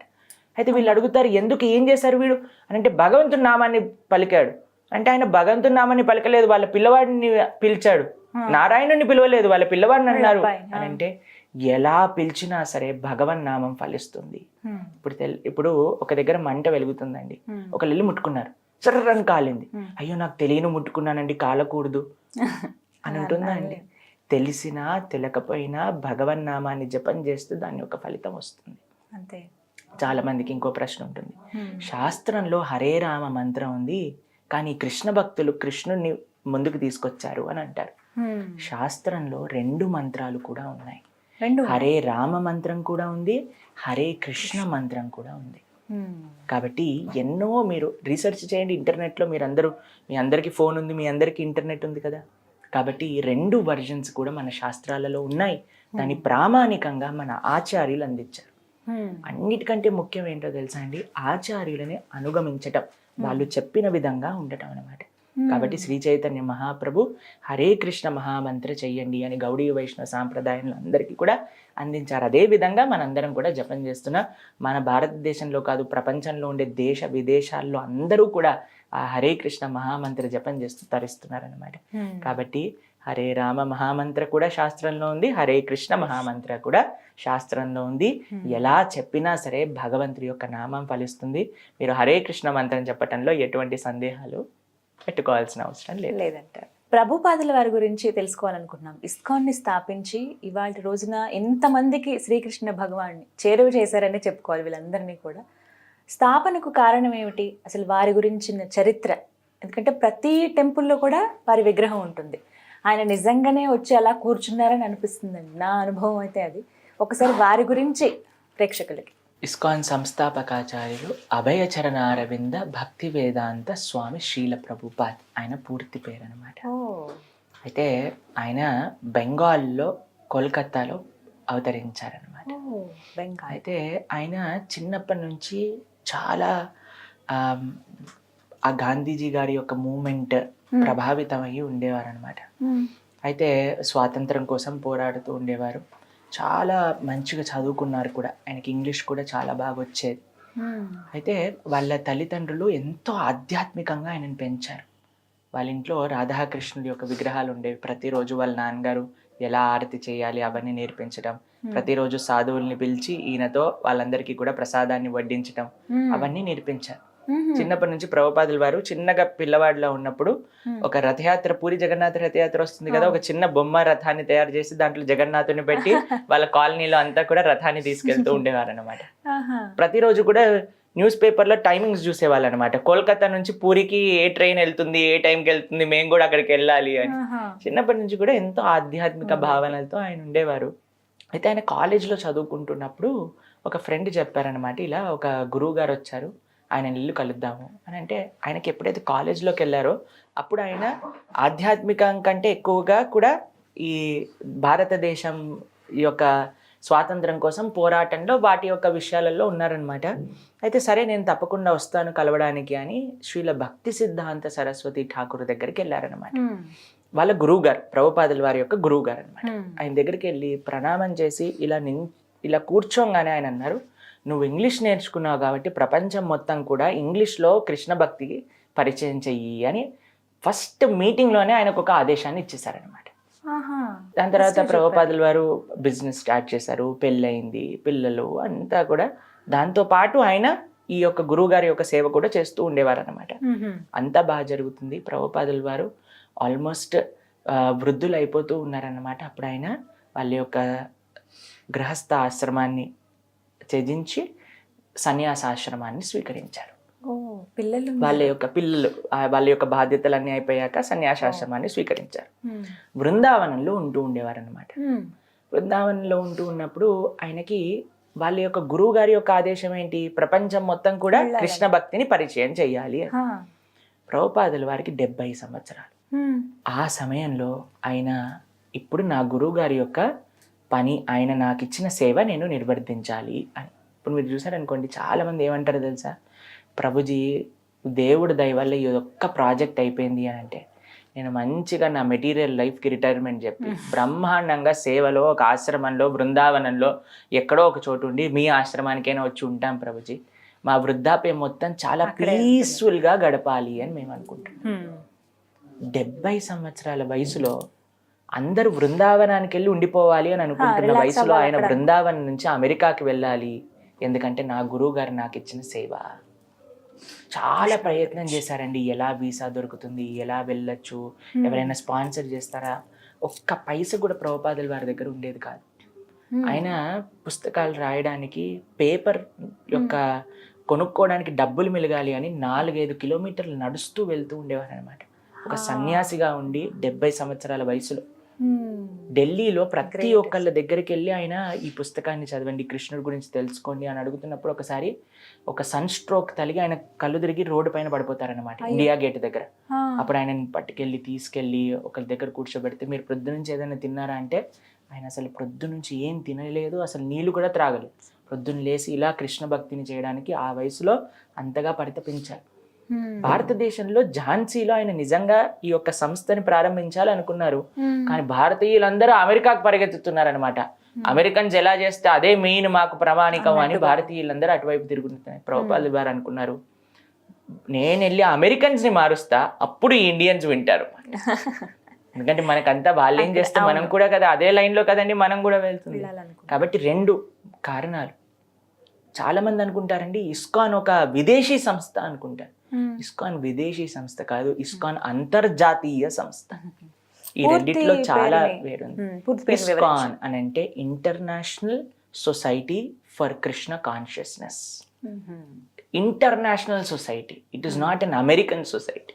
చాలా మంది విదేశీ సంస్థ అని అంటున్నారు, వాళ్ళకి నిజంగా తెలియదు ఇస్కాన్ ఆర్గనైజేషన్ గురించి. ఇది ఒక అంతర్జాతీయ సంస్థ. ఎందుకంటే కృష్ణుడు కేవలం భారతీయుల వాడు కాదండి. అహం బీజ ప్రదాపిత సుహృదం సర్వదేహినం అన్నారు, కానీ సుహృదం భారతీయానం అనలేదు. కాబట్టి అందరూ కూడా కృష్ణుడి యొక్క భక్తి, కృష్ణుడి యొక్క కృపా పాత్రులు అవ్వాలి కదా. అందుకు ఆయనని ప్రభుపాదుల వారిని కృష్ణ కృపా శ్రీమూర్తి అని అంటారు. కృష్ణుడి యొక్క కృపని ప్రపంచాన్ని మొత్తం కూడా పంచారనమాట. సరే, ఆయన ప్రయత్నిస్తూ ఉన్నారు, ఎలా అమెరికాకి వెళ్ళాలి అని. శ్రీమతి మొరార్జీ అని ముంబైలో ఉండేవారు. ఆవిడ ఒక క్రూజ్ కంపెనీని నడిపేవాళ్ళు అనమాట. ఆహా. అవి కార్గో కంపెనీని నడుపుతూ ఉండేవారు అనమాట. ఆవిడ దగ్గరికి వెళ్ళి ప్రయత్నం చేశారు, మాకు ఒక ఇస్తారా ఒక టికెట్, మేము వెళ్ళాలనుకుంటున్నాం అమెరికాకి అని అంటే ఆవిడ అన్నారు ఆయనతో, మీరు 70 సంవత్సరాల వయసులో మీరు వెళ్ళాలి అని అనుకుంటున్నారు అమెరికాకి, మీరు అక్కడికి వెళ్తే చనిపోతారు, ఆ చలికి మీరు తట్టుకోలేరు, మీకు తెలిసిన వాళ్ళు ఎవ్వరు లేరు, మీకు డబ్బులు లేవు, ఎలా వెళ్తారు అని అంటే ఎన్నోసార్లు ప్రయత్నం చేసి ప్రాధేయపడి ఆ వయసులో ఆయన ఒక కార్గో షిప్లో, అంటే సామాన్లు తీసుకెళ్తారు చూడండి, ఆ కార్గో షిప్ లో ఒక చిన్న సీట్ ఇస్తారనమాట శ్రీమతి మొరార్జీ. ఆ షిప్ లో ఎన్నో నెలలు ప్రయాణం కోల్కతా నుంచి ప్రారంభం చేసి అమెరికా బాస్టన్ కి చేరుకున్నారనమాట. ఆయన మీకు విషయం తెలుసా, కేవలం 40 రూపాయలు చేతిలో పట్టుకొని ఆయన వెళ్ళారు అమెరికాకి. కానీ ఆయన తీసుకెళ్ళింది ఏంటో ఒక ట్రంక్ పెట్టెలో భాగవతం ఇదే పట్టుకొని. ప్రభుపాదుల వారు ఏమంటారో తెలుసా, నేను భాగవతాన్ని తీసుకెళ్ళలేదు అమెరికాకి, భాగవతం మమ్మల్ని తీసుకెళ్ళింది తన యొక్క సేవకుడుగా. దేవుడు అలా వాడుకుంటారు. ప్రభుపాదుల వారు అమెరికాకి వెళ్ళేటప్పుడు వాళ్ళ అబ్బాయి వస్తారనమాట ఆ కార్గో పోర్ట్కి వచ్చి, అయ్యా మీరు వెళ్ళకండి, మీరు ఇక్కడ ఉండండి, మీ వయసు బృందావన్ చంద్ర ఆయన పేరు, ఆయన వచ్చి చెప్తారు మీ దగ్గర డబ్బులు లేవు, మిమ్మల్ని మేము బాగా చూసుకుంటాం, ఇక్కడ ఉండండి అని అంటే, నాకు నా గురువు గారి యొక్క సేవ, ఈ భారతీయత సనాతన ధర్మం, ఈ భారతీయత సంస్కృతిని ప్రపంచ నలుమూలలా చేయటమే నా యొక్క జీవిత లక్ష్యము అని ఆయన బయలుదేరారు. ఆయన కార్గోలో వెళ్తున్నప్పుడు ఆయనకి 2 హార్ట్ అటాక్స్ వస్తాయండి. అమ్మో. 2 హార్ట్ అటాక్స్ ఆ షిప్ లో ఉన్నప్పుడే. దాంతో పాటు సీ సిక్నెస్ తో మొత్తం తలనొప్పి, జ్వరము. ఒక 70 సంవత్సరాలు అంటే మనం రిలేట్ చేసుకోలేమండి అసలు ఆ యొక్క పరిస్థితి. కానీ ఆయన అలానే ఏమంటారో తెలుసా, కృష్ణుడికి ప్రార్థన చేస్తారు, నేను నీ చేతుల్లో ఒక తోలు బొమ్మ లాంటి వాడిని, నువ్వు ఎలా నన్ను డాన్స్ చేస్తానంటే చెయ్యి, నచావ్ ప్రభు నచావ్ అని అంటారు అనమాట. నువ్వు నన్ను ఏం చేయాలనుకుంటే నేను సిద్ధంగా ఉన్నా, నాతోటి ఎలా నడిపిస్తే అలా అని. అక్కడికి వెళ్ళినప్పుడు ఎవ్వరు తెలియదండి అసలు, అమెరికాలో ఒక్కళ్ళు తెలియదు. వెళ్ళటమే ఒక సాహసం. అంటే అక్కడికి వెళ్ళి అక్కడ ఉండే వాళ్ళకి అసలు వాళ్ళ కృష్ణ తెలుసా, రామ తెలుసా, భక్తి తెలుసా, అసలు ఏం తెలియదు. అటువంటి వాళ్ళకి ప్రతిరోజు కూడా ఎంతో శ్రమించి ఆయనే అన్ని వస్తువులను తీసుకొచ్చి వండి క్లాస్ ఇచ్చి అందరికీ కూడా ఆయన సొంతంగా వడ్డన చేసేవాళ్ళు. వాళ్ళందరూ తిని, వాళ్ళకి కల్చర్ తెలియదు కదండి, వాళ్ళందరూ ఎంగిల్ ప్లేట్లు అలా వదిలేసి వెళ్ళిపోతే ప్రభుపాదుల వారు అన్ని ఎంగిల్ ప్లేట్లు కూడా తీసేవాళ్ళు అనమాట. తర్వాత కడిగేవాళ్ళు. ఒక సన్యాసి 70 సంవత్సరాల పైబడిన వయసులో మీరు ఆలోచించండి. అలా చేసి జనాలందరినీ కూడా ఒకసారి ఆయన చంపడానికి ప్రయత్నిస్తారు, ఒకసారి ఆయన దగ్గర ఉన్న డబ్బులన్నీ దొంగతనం చేసేస్తారు. ఎంత ప్రయత్నించి, కానీ మీరు ప్రతి ఒక్కరు నేర్చుకోవాల్సింది ఏంటో తెలుసా అండి, ప్రభుపాదుల వారి దగ్గర నుంచి ఒక్కసారి కూడా వెనకడగేయలేదు ఆయన. మనకి ఇంత చిన్న కష్టం వస్తే మనం అనుకుంటాం, ఓ అయిపోయింది మన ప్రయత్నం, వెనకాలకి వెళ్ళిపోతాం, లేదా డిప్రెషన్లోకి రావటం, ఆత్మహత్యలు చేసుకోవటం, ఎన్ని చూస్తున్నామండి. కానీ ఆయన ఒక్క రోజు కూడా వెనుదిరగలేదు. నేను భగవంతుడి యొక్క దయ ఉంటే తప్పకుండా జరుగుతుంది అని ప్రారంభం చేశారు. వస్తూ ఉన్నారు, వింటూ ఉన్నారు, అందరూ రావటం మొదలెట్టారు. నెక్స్ట్ 10 సంవత్సరాల్లో 14 సార్లు ప్రపంచం మొత్తం కూడా భ్రమణ చేసి 108 ఆలయాలు స్థాపన చేశారు. 5,000 మందికి దీక్ష ఇచ్చారు. ప్రపంచంలో నలుమూలలో, ఇప్పుడు మీరు ఏ కంట్రీకైనా వెళ్ళండి, ఏ మారుమూల ప్రదేశానికి వెళ్ళండి, హరే కృష్ణ అని ప్రకటిస్తారు. ఈ తిలకం చూడంగానే బీడ్ బ్యాగ్ వేసుకోగానే. కాబట్టి ఆయన చేసిన సేవ అందరూ కూడా ఏమంటారో తెలుసా అండి, ఒక మానవ మాత్రుడికి సాధ్యం కాదు. భగవంతుడి యొక్క పూర్తి కృప ఆయన పైనుండి ఇంత భారతీయత. ఇప్పుడు చూడండి, ఏ కంట్రీలో, రష్యాలో, అమెరికాలో, ఆఫ్రికాలో, యూరోప్ దేశాలలో. ఆయన ఒకసారి ఇంగ్లాండ్ వెళ్తారనమాట. లండన్కి వెళ్ళినప్పుడు అక్కడ రిపోర్టర్ అడుగుతారు, ఏం తీసుకోవడానికి వచ్చారు ఇంగ్లాండ్ నుంచి అని అంటే ఆయన అన్నారు, మీరు మమ్మల్ని ఇన్ని 100 సంవత్సరాలు పాలన చేశారు, మొత్తం ఇండియానే మొత్తం లూటీ చేశారు, కానీ ఇండియాలో నిజమైన ధనం, ఆధ్యాత్మికతను మాత్రం మీరు తీసుకోలేరు. మిమ్మల్ని తీసుకోవడానికి కాదు, మీకు ఇవ్వడానికి వచ్చాను ఆ భారతదేశ ఆధ్యాత్మిక సంస్కృతిని అని చెప్పారనమాట. కాబట్టి ప్రభుపాదుల వారు ప్రతి క్షణం కూడా జనాలకి ఇచ్చారు. ఆయన యొక్క జీవితం మొత్తం కూడా భారతీయ సనాతన సంస్కృతి, కృష్ణ భక్తి వ్యాప్తం చేయడానికి.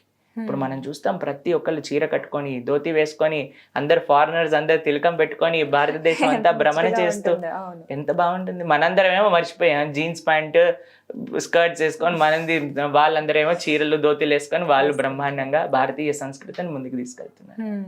అలా చాలా ప్రచారం జరిగింది. ఎన్నో వేల మంది కృష్ణ భక్తిలోకి వచ్చేసారు. చిట్ట చివరి సమయంలో ఆయన 20 రోజుల నుంచి ఆయన ఏం తినలేదు ఇంకా, ఆయన చిట్ట చివరి దశలో ఆయన. కానీ ఆ పడుకొని ఆ మంచం పైన కూడా భాగవతం యొక్క భాష్యాన్ని చెప్తూ ఉన్నారనమాట. ఇప్పటికీ మనం ఆ వీడియోస్, ఆ ఫోటోగ్రాఫ్స్ అన్ని కూడా ఇంటర్నెట్లో మీరు చూడొచ్చు. డాక్టర్ ఇలా పట్టుకొని చూస్తే అసలు ఎలా ఉన్నారు అసలు ఈ మనిషి ప్రాణంతో అన్నట్టుగా ఆశ్చర్యపోయేవారు అనమాట. కేవలం ఎముకలు, దానిపైన తోలు మాత్రమే కనిపించేది. అంత క్షీణించిన సమయంలో కూడా ఆయన భాష్యం చెప్తూ ఉండేవారు అనమాట. ప్రతి క్షణము కూడా ఆయన జీవితంలో గురు సేవ, కృష్ణ సేవ, భారతీయత సనాతన ధర్మ ప్రచారం. ప్రతి టెంపుల్లో కూడా, ఇస్కాన్ టెంపుల్లో కంపల్సరీ ప్రభుజీ గారిది ఉంటుందా? అంటే ప్రభుపాదుల వారిది విగ్రహం ఉంటుందా? అంటే నేను చాలా చోట్ల చూశాను. ఎందుకు ఇలా ఖచ్చితంగా వారి విగ్రహం పెడుతున్నారు? భగవంతుడి యొక్క ఏ ఆలయంలో చూసినా తన పరమ భక్తుల యొక్క విగ్రహం ఆయన స్వామి ముందే ఉంటుంది. విష్ణుమూర్తి ఆలయాలకు వెళ్ళారనుకోండి, అక్కడ గరుడ మంత్రుడు నించొని ఉంటాడు. రాముడి దగ్గరికి వెళ్ళారనుకోండి, హనుమ నించుంటారు. శివుడి దగ్గరికి వెళ్ళారనుకోండి, నందీశ్వరుడు నించుంటాడు. అలానే ఆ ఇస్కాన్ ఆలయాల్లో అంత జీవితాన్ని మొత్తం కూడా భగవంతుడికి సమర్పణ చేసి, భగవంతుడు తెలియని ప్రదేశాలలో కూడా భగవంతుడిని స్థాపన చేసి. మీకు విషయం తెలుసా? లండన్లో మా ఇస్కాన్ టెంపుల్లో ఉండే భగవంతుడి పేరేంటో తెలుసా? రాధా లండన్ ఈశ్వర. పారస్ లో ఉండే స్వామి పేరు తెలుసా? రాధా పారస్ ఈశ్వర. కాబట్టి అందరికీ ఈశ్వరుడు కృష్ణుడు, కానీ ఆయనను మర్చిపోయారు. అక్కడ అందరికీ వెళ్ళి అక్కడ కృష్ణుడిని నిజమైన ఈశ్వరుడు ఈయనే అని స్థాపన చేసి ప్రపంచానికి తన జీవితాన్ని అర్పణ చేసిన మహాభక్తుడు శ్రీల ప్రభుపాదుల వారు స్వామి ఎప్పుడు కూడా ఆయన దర్శనం చేసుకుంటూ ఉంటారన్నమాట. కృష్ణుడు అక్కడికి వచ్చి ఉన్నారు అని అంటే అది ప్రభుపాదుల వారి యొక్క దయ. అందుకోసం ప్రభుపాదుల వారు ఎప్పుడు కూడా కృష్ణుడి ముందే ఆలయంలో ఉంటారు. కానీ నేను తిరుపతికి వెళ్ళినప్పుడు, తిరుపతిలో ఇస్కాన్ టెంపుల్ సందర్శించాం. అక్కడ చూసినప్పుడు నిజంగా నేను షాక్ అయ్యాను ప్రభుజీ. అంటే నిజంగా మనిషి ఉన్నట్టుగానే ఆ విగ్రహం కూడా అలాగే తయారు చేయటం కానీ, సేమ్ అదే విగ్రహం అన్ని చోట్ల ఉంటుంది. నిజంగా మనిషి కూర్చున్నారేమో అన్నట్టుగా అనిపించింది నాకు. చాలా కళగా ఉంటుంది, నిండుగా కనబడుతుంది. మేము ప్రతిరోజు కూడా ఆలయంలోకి వెళ్ళినప్పుడు ఫస్ట్ ప్రభుపాదుల వారికి ప్రణామం చేస్తాం, దాని తర్వాత భగవంతుడికి ప్రణామం చేస్తాం. ఎందుకంటే భగవంతుడు చెప్పారు, ప్రథమస్తు గురుం పూజ్య తథైవ మమ అర్చన. ఫస్ట్ గురువు, దాని తర్వాతే నేను అని కృష్ణుడు చెప్పాడు అనమాట. కాబట్టి మనకి కృష్ణుడు అంటే ఏంటో తెలియదు. అటువంటి కృష్ణుడిని అందించిన ప్రభుపాదుల వారికి మొట్టమొదటి నమస్కారం, తర్వాత కృష్ణుడికి నమస్కారం. ప్రభుజీ, కొన్ని సంఘటనలు, కొన్ని పరిస్థితులు ఉన్న తర్వాత నాకు ఒక ప్రశ్న అడగాలనిపించింది. ఇప్పుడు జరుగుతున్నవి మన దేశంలో, దేశం పేరు మార్చేటువంటి అంతటి అవసరం ఇప్పుడు ఉందా? భారత్ చాలా మంచి ప్రశ్న మీరు అడిగారు. దేశం పేరు మార్చాల్సిన అవసరం ఉందా అని అడిగారు. కానీ అది దేశం పేరు మార్చటం కాదండి, మన దేశం పేరే భారతదేశం. మన దేశం పేరును ఒకళ్ళు మార్చారు, మళ్ళీ మనం మన దేశం పేరుని పెట్టుకుంటున్నాం అంతే. కాబట్టి ఈ దేశానికి ఎప్పటి నుంచో ఉన్న పేరు భారతవర్షం, భారతదేశం. కానీ ఇండియా ఇండియా అనేది ఎలా వచ్చింది అనే విషయాన్ని నేను చెప్తాను. మన సింధు నది మెయిన్ గా మన సివిలైజేషన్ ఉండేది అని చెప్తారు మన హిస్టరీలో చూస్తే. ఆ సింధు నుంచి అది హిందూ అయింది. కొంతమందికి స చెప్పటం రాక వాళ్ళు హిందూ చేశారు. హిందూ నుంచి ఇంకొంతమందికి హ చెప్పటం రాక వాళ్ళు దాన్ని ఇండస్ చేశారు. ఇండస్ వ్యాలీ సివిలైజేషన్ అయింది.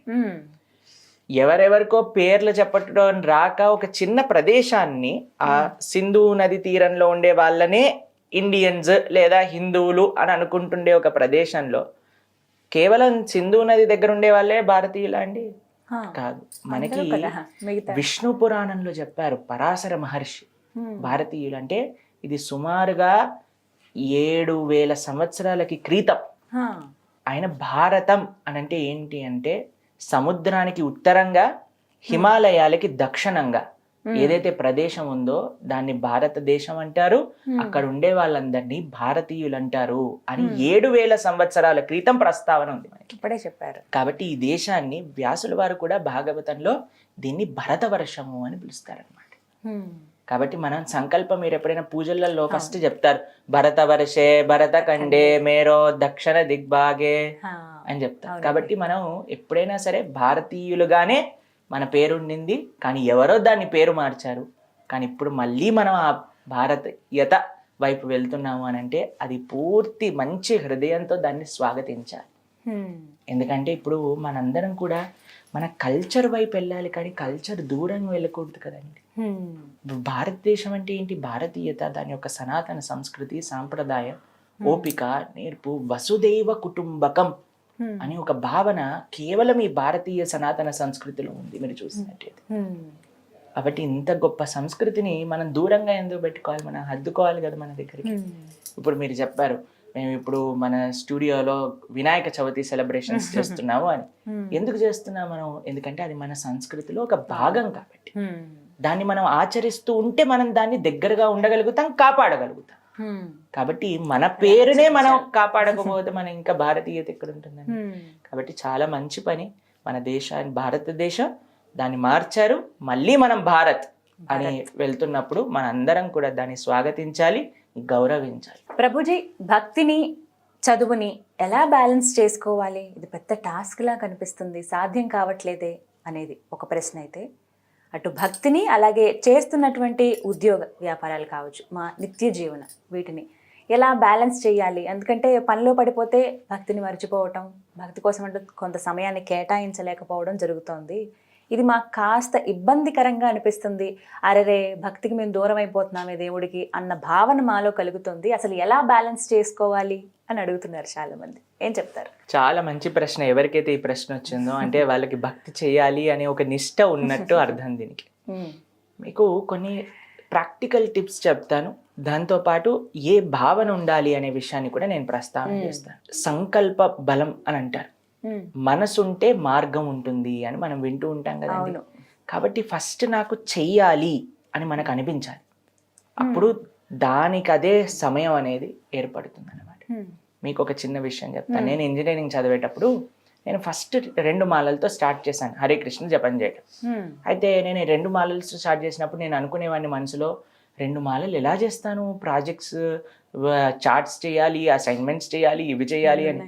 సరే చేస్తున్న భగవంతుడికి ప్రార్థన చేస్తూ తర్వాత 4 మాలలు చేయటం ప్రారంభం చేశాను. దాని తర్వాత 6, 8, దాని తర్వాత 16 రౌండ్స్ చేసడం కూడా నేను ఇంజనీరింగ్ చదివేటప్పుడే చేస్తూ ఉండేవాడిని అనమాట. 16 రౌండ్స్ చేసినప్పుడు కూడా నాకు అనిపించేది, అరే నేను 2 మాలలు చేసేటప్పుడే నాకు అంత కష్టంగా అనిపించింది, కానీ నేను ఇప్పుడు 16 చేస్తున్నా, నాకు సులభంగా ఇంకా చదువుకోగలుగుతున్నా, అన్ని చేయగలుగుతున్నానే. అసలు ఎలా సాధ్యమైంది? దేంటి తెలుసా అండి సాధ్యం? ఎలా అవుతుంది తెలుసా? మన దేన్ని మనం ప్రియారిటీ అని అనుకుంటే దానికి మనం సమయం ఏర్పరచుకుంటాం. మనసులో నాకు ఇది ముఖ్యం అని మనం అనుకుంటే, ఆ దృఢ నిశ్చయం మన దగ్గర ఉందనుకోండి, మనం తప్పకుండా ఆ పని చేసే తీరుతామండి. ఇది మన మనసులో ఉండాల్సిన భావన. నాకు భక్తి చెయ్యాలి, మంచిగా భాగవతం, భగవద్గీత ఇవి నేర్చుకోవాలి, భగవంతుడికి ఆరాధన చేయాలి, ఆలయానికి వెళ్ళాలి, గోసేవ చేసుకోవాలి, ఇలా మన మనసులో అనుకోండి, తప్పకుండా ఆ సమయం అనేది మీకు కలుగుతుంది. రెండో విషయం, ప్రాక్టికల్ విషయం చెప్తాను. నేను చేసేది ఏంటి అని అంటే, ప్రొద్దున పూట మేము 3:30కి లేచినప్పటి నుంచి రాత్రిపూట 9:30 వరకు పడుకునే వరకు ½ an hour స్లాట్స్గా డేని విభజిస్తాం అనమాట. విభజించి అరగంట నేనేం చేస్తున్నా, నేను ఏం చేయాలనుకుంటున్నా అని మొత్తం రాసేసుకొని ముందు రోజు రాత్రే పెట్టేసుకుంటా. అది నా టేబుల్ పైన ఉంటుంది ఎప్పుడు కూడా. ఒక్క క్షణం వేస్ట్ చేస్తున్నానని తెలిస్తే ఈ సమయానికి నువ్వేం చేయాలి అని చూసుకుంటూ ఉంటా. దాని ప్రకారంగా నా రోజు అనేది నడుస్తుంది. రాసి పెట్టుకోవడం ముఖ్యం అంటారా? ప్లానింగ్ అనేది ముఖ్యం మనకి. నేను నెసెసరీ మీరు రాసుకోండి అని చెప్పట్లేదు, కానీ ప్లాన్ చేసుకోండి. మీ సమయం ప్రొద్దు నుంచి రాత్రి దాకా ఏం చేయబోతున్నారు, ఎప్పుడు లేబోతున్నారు, ఎంత ఈ సమయాన్ని భక్తికి కేటాయిస్తున్నారు, ఎంత సమయం ఆఫీస్కి కేటాయిస్తున్నారు, లేదా చదువు కేటాయిస్తున్నారు, ఎంత సమయం రిక్రియేషన్ కేటాయిస్తున్నారు. నిజంగా మంచి అలవాటు అండి. కాబట్టి ఒక ప్రాపర్ బ్యాలెన్స్డ్ లైఫ్ అంటే ఏంటో తెలుసా అండి? మన యొక్క శరీరానికి మనం సమయం, మన యొక్క ఆరోగ్యం కోసం. 2 మన యొక్క కుటుంబం కోసం. 3 మన యొక్క ధర్మం కోసం. ఈ 3 కానీ మనం చేయగలిగితే ఎవరైనా సరే అది అప్పుడు పర్ఫెక్ట్ మార్గంలో ఒక పర్ఫెక్ట్ పర్సన్గా మనం ఉంటున్నట్టుగా అర్థం అన్నమాట. కాబట్టి ఇంకొక 3వ విషయం చెప్పిన, పైనున్న 2 అవ్వాలి అని అంటే ఎవరైతే ఈ పనులు చేస్తున్నారో వాళ్ళ యొక్క సాంగత్యంలో మనం ఉండాలి. వాళ్ళని అడిగి మనం నేర్చుకోవాలి, ఎలా మన డేని యూటిలైజ్ చేయొచ్చు, ఎలా వాళ్ళు బ్యాలెన్స్ చేస్తున్నారనే విషయాన్ని తెలుసుకొని మన జీవితంలో ఇంప్లిమెంట్ చేయాలి. కాబట్టి నాకు తెలిసిన ఎంతో మంది సైంటిస్టులు ఉన్నారు, ఇంజనీర్స్ ఉన్నారు, డాక్టర్స్ ఉన్నారు, స్టూడెంట్స్ ఉన్నారు, కిడ్స్ ఉన్నారు, అన్ని వాక్స్ ఆఫ్ లైఫ్లో ఉన్న వాళ్ళందరూ కూడా ఎంతో బ్రహ్మాండంగా భక్తి చేస్తున్నారు. అటు వాళ్ళ యొక్క బాధ్యతల్ని కూడా నిర్వర్తిస్తున్నారు. కేవలం మనం అనుకోవాలి, మనకు ఆ దృఢ నిశ్చయం అనేది ఏర్పడాలి. అది ఫస్ట్ స్టెప్. సో అప్పుడు ఖచ్చితంగా బ్యాలెన్స్ చేసుకోగలుగుతారు తప్పకుండా. భక్తిని, చదువుని, లేకుంటే భక్తిని వాళ్ళు చేసేటువంటి నిత్యం వాళ్ళు ఉద్యోగాలే కావచ్చు, ఏవైనా కూడా. ఏమన్నా మాకు టిప్స్ చెప్పండి సింపుల్గా. అంటే ఇంకా అది కష్టమైన, ఇంకా హెక్టిక్ వర్క్ ఉంది ఆ రోజు ఉద్యోగంలో, ఒక వారం రోజులు ఎక్కడికో బయటకు వెళ్ళిపోయాము, అవుట్డోర్ అది ఏవైనా కావచ్చు, అక్కడ పని ఎక్కువగా ఉంది వేరే దేశంలో లేకపోతే వేరే రాష్ట్రంలో, అక్కడ మాకు అసలు కనీసం టైం ఉండట్లేదు అని అన్న వాళ్ళకి ఎలా వాళ్ళు మేనేజ్ చేసుకోవచ్చు? ఇంకొక విషయం చెప్తా. రోజంతా మీకు బాగుండాలి అని అంటే మీరు ప్రతిరోజు అందరు చేసే పనే అండి, నేను కూడా అదే పని చేస్తా. ప్రొద్దున లేవంగానే నా ఫోన్ని ఛార్జింగ్ పెడతా. ఛార్జింగ్ ఒకసారి మా ఫోన్ 100% చూపించంగానే ఇంకా నాకు నిశ్చయం లేదనమాట, రోజంతా దాన్ని ఎక్కడికైనా తీసుకెళ్ళచ్చు, ఏ ఫోన్ వచ్చినా ఏ పని ఉన్నా చేసుకోవచ్చు. దాని తర్వాత రాత్రికి చూస్తాం ఫోన్ ఛార్జింగ్ అయిపోయిందని, పడుకునే ముందు ఫోన్ ఛార్జింగ్ పెట్టేసి పడుకుంటాం, అంతేనా? కాబట్టి అప్పుడు మనకి నిశ్చయంగా ఉంటుంది, ఏం ప్రాబ్లం లేదు, రోజంతా బ్రహ్మాండంగా ఇబ్బంది ఉండదని. కానీ మీరు ప్రొద్దున పూట లేచి బయటకు వెళ్తున్న సమయంలో మీ ఫోన్ కానీ రెడ్ కలర్ సిగ్నల్ చూపించింది అనుకోండి, బిలో 10% అనే సైన్ వినిపించింది అనుకో, మీరు ఏమంటారండి? మొన్నే నాతోటి ఇది అయింది, యాంగ్జైటీ అనమాట, నాకు ఇప్పుడు ఎలా దొరుకుతుంది నా ఛార్జర్, ఎక్కడి నుంచి ఛార్జింగ్ పెట్టుకోవాలి అని ఒక అరగంట సేపు ఆలోచించి ఒకరితో ఛార్జింగ్ చెప్పించి వెంటనే ఫోన్కి ఛార్జింగ్ పెట్టించే పని చేస్తాం, అంతేనా? కాబట్టి మనం ఫోన్కి ఛార్జింగ్ పెట్టుకుంటే ఎంత నిశ్చయంగా రోజంతా ప్రశాంతంగా ఉండగలుగుతామో, అలా ప్రొద్దున లేవంగానే కొద్దిసేపు భగవంతుడి యొక్క ఆరాధన, జపము, నామము, భాగవతం చెప్పడం మనం చేసుకొని ప్రొద్దున ఎలా అయితే మళ్ళీ రాత్రి ఛార్జింగ్ పెడతారో, రాత్రి starting with Krishna, ending with Krishna, ఇది చేస్తే మధ్యలో అంతా మీకు బాగుంటుంది. కానీ కొంతమంది రోజంతా కూడా రెస్ట్లెస్గా, మనసు బాగాలేనట్టు, ఎవరైనా దగ్గరికి వెళ్ళారనుకోండి, రోజు జాగ్రత్తగా వెళ్ళండి ఎందుకంటే ఈరోజు మూడు బాగాలేదు ఆయనకి, ఎందుకు ఇలా వస్తుంది అని అంటే మనం ప్రొద్దున రాత్రి ఛార్జింగ్ పెట్టలేదు, మన స్పిరిచువల్ బ్యాటరీని ఛార్జింగ్ చేయలేదు అనమాట. కాబట్టి మనము స్ట్రాంగ్గా ఉంటే మనం చేసే పని, చాలామంది ఏమనుకుంటారు తెలుసా, నాకు ఇప్పుడు పని ఉంది కాబట్టి నేను ఇది చేయను అని అనుకుంటారు. కానీ తెలుసుకోవాల్సింది ఏంటంటే, నువ్వు అది చేస్తే నీ పని ఇంకా ఎఫిషియెంట్గా నువ్వు చేయగలుగుతావు, సులభం అవుతుంది, ఇంకా బాగా చేయగలుగుతారు. అది ముఖ్యం అనమాట. కాబట్టి ఇది తెలుసుకున్నప్పుడు, అందుకే మేము ప్రతిరోజు కూడా అందరూ కూడా ప్రొద్దున లేవంగానే కృష్ణ భక్తికి సంబంధించిన జపం చేసుకోవటం, ఆరతి చేసుకోవటం, భాగవతం వింటాం, అయిపోయిందంటే నెక్స్ట్ రోజంతా పని చేయండి. దాని తర్వాత సాయంత్రం పూట కొద్దిసేపు కీర్తన వినటం, భగవద్గీత చదువుకోవటం, కుటుంబంతో కలిసి చేయండి. ఎంత ప్రశాంతంగా మీ రోజంతా ఉంటుంది అనే విషయాన్ని మీకే అర్థమవుతుంది అనమాట. కాబట్టి it is simple, starting and ending. Prabhuji, ఈ మధ్య కాలంలో నేను ఒక వీడియో చూశానండి, కృష్ణుడు చనిపోయాడు, తను చనిపోయే ముందు ఈ విధంగా కొన్ని కార్యక్రమాలు, కొన్ని క్రియలు తాను చేశారు అని అన్నప్పుడు నాకు ఆశ్చర్యం అనిపించింది. దేవుడు నిజంగా చనిపోతాడా? ఆయన అంత్యక్రియలు ఇలా జరిగాయని కూడా చెప్తూ ఉన్నారు. అవి ఎంతవరకు నిజం? ఆ వీడియోలు నాకు మిమ్మల్ని అడిగితే కరెక్ట్ ఆన్సర్ వస్తుంది, నా సందేహం నివృత్తి అవుతుందని భావించాను. నిజంగా దేవుడికి మరణం ఉంటుందా? ఒక విషయం చెప్తాను మీకు. మనం ప్రొద్దున పూట లేసేసరికి సూర్యుడిని చూస్తాము. చూడంగానే ఈరోజు సూర్యుడు పుట్టాడు ఇప్పుడు అని అంటామా మనం? రాత్రిపూట చీకటి అయిపోగానే సూర్యుడు చనిపోయాడు అని అంటామా? మనం ఏమంటాం? సూర్యుడు ఉదయిస్తాడు, సూర్యుడు అస్తమిస్తాడంట. మనకి అస్తమిస్తాడు, మనకి సూర్యుడు కడిపోయినంత మాత్రం చేత సూర్యుడు వెళ్ళిపోయినట్ట, ఇంకెక్కడో వెలుగునిస్తున్నట్టు కదా ఆయన నిరంతరం అలానే ఉంటాడు. కాబట్టి భగవంతుడు కూడా అసలు జన్మనే లేదు ఆయనకి. ఆయన భగవంతుడు ఎప్పుడు కూడా జన్మించడు మానవుడిగా, భగవంతుడు అవతరిస్తాడు, భగవంతుడు ఉదయిస్తాడు. ఉదయించిన సూర్యుడు ఎలా అయితే అస్తమించటం అని అంటే ఇంకొక ప్రదేశంలో ఉన్నారు, నువ్వు చూడలేకపోతున్నావు అంతే. కాబట్టి భగవత్ అవతారం కూడా ఒక దగ్గర పరిసమాప్తం అయిపోయింది అని అంటే ఇంకెక్కడో కృష్ణుడు లీల చేస్తున్నట్టు అనమాట. కాబట్టి భగవంతుడికి ఎప్పుడు కూడా మరణం అనేది ఉండదు. కానీ ఆధారాలతో సహా ఉన్నాయి, ఏ విధంగా చేశారు, చనిపోయాడు కృష్ణుడు అని కూడా. సరే, మీకు ఒక ఉదాహరణ చెప్తా. కృష్ణుడు 7 సంవత్సరాలు ఉన్నప్పుడు మనం చూస్తాం గోవర్ధనాన్ని ఎత్తారు. ఒక ఎడమ చేతి చిటికని వేలు పైన 21 కిలోమీటర్లు ఉండే ఒక పర్వతాన్ని, ఇప్పుడు మనం చూస్తే 21 కిలోమీటర్లు, ద్వాపర యుగంలో ఎలా చాలా విస్తారితంగా చాలా వైభవంగా ఉండేదని చెప్తారు. అటువంటి ఎత్తిన ఆయన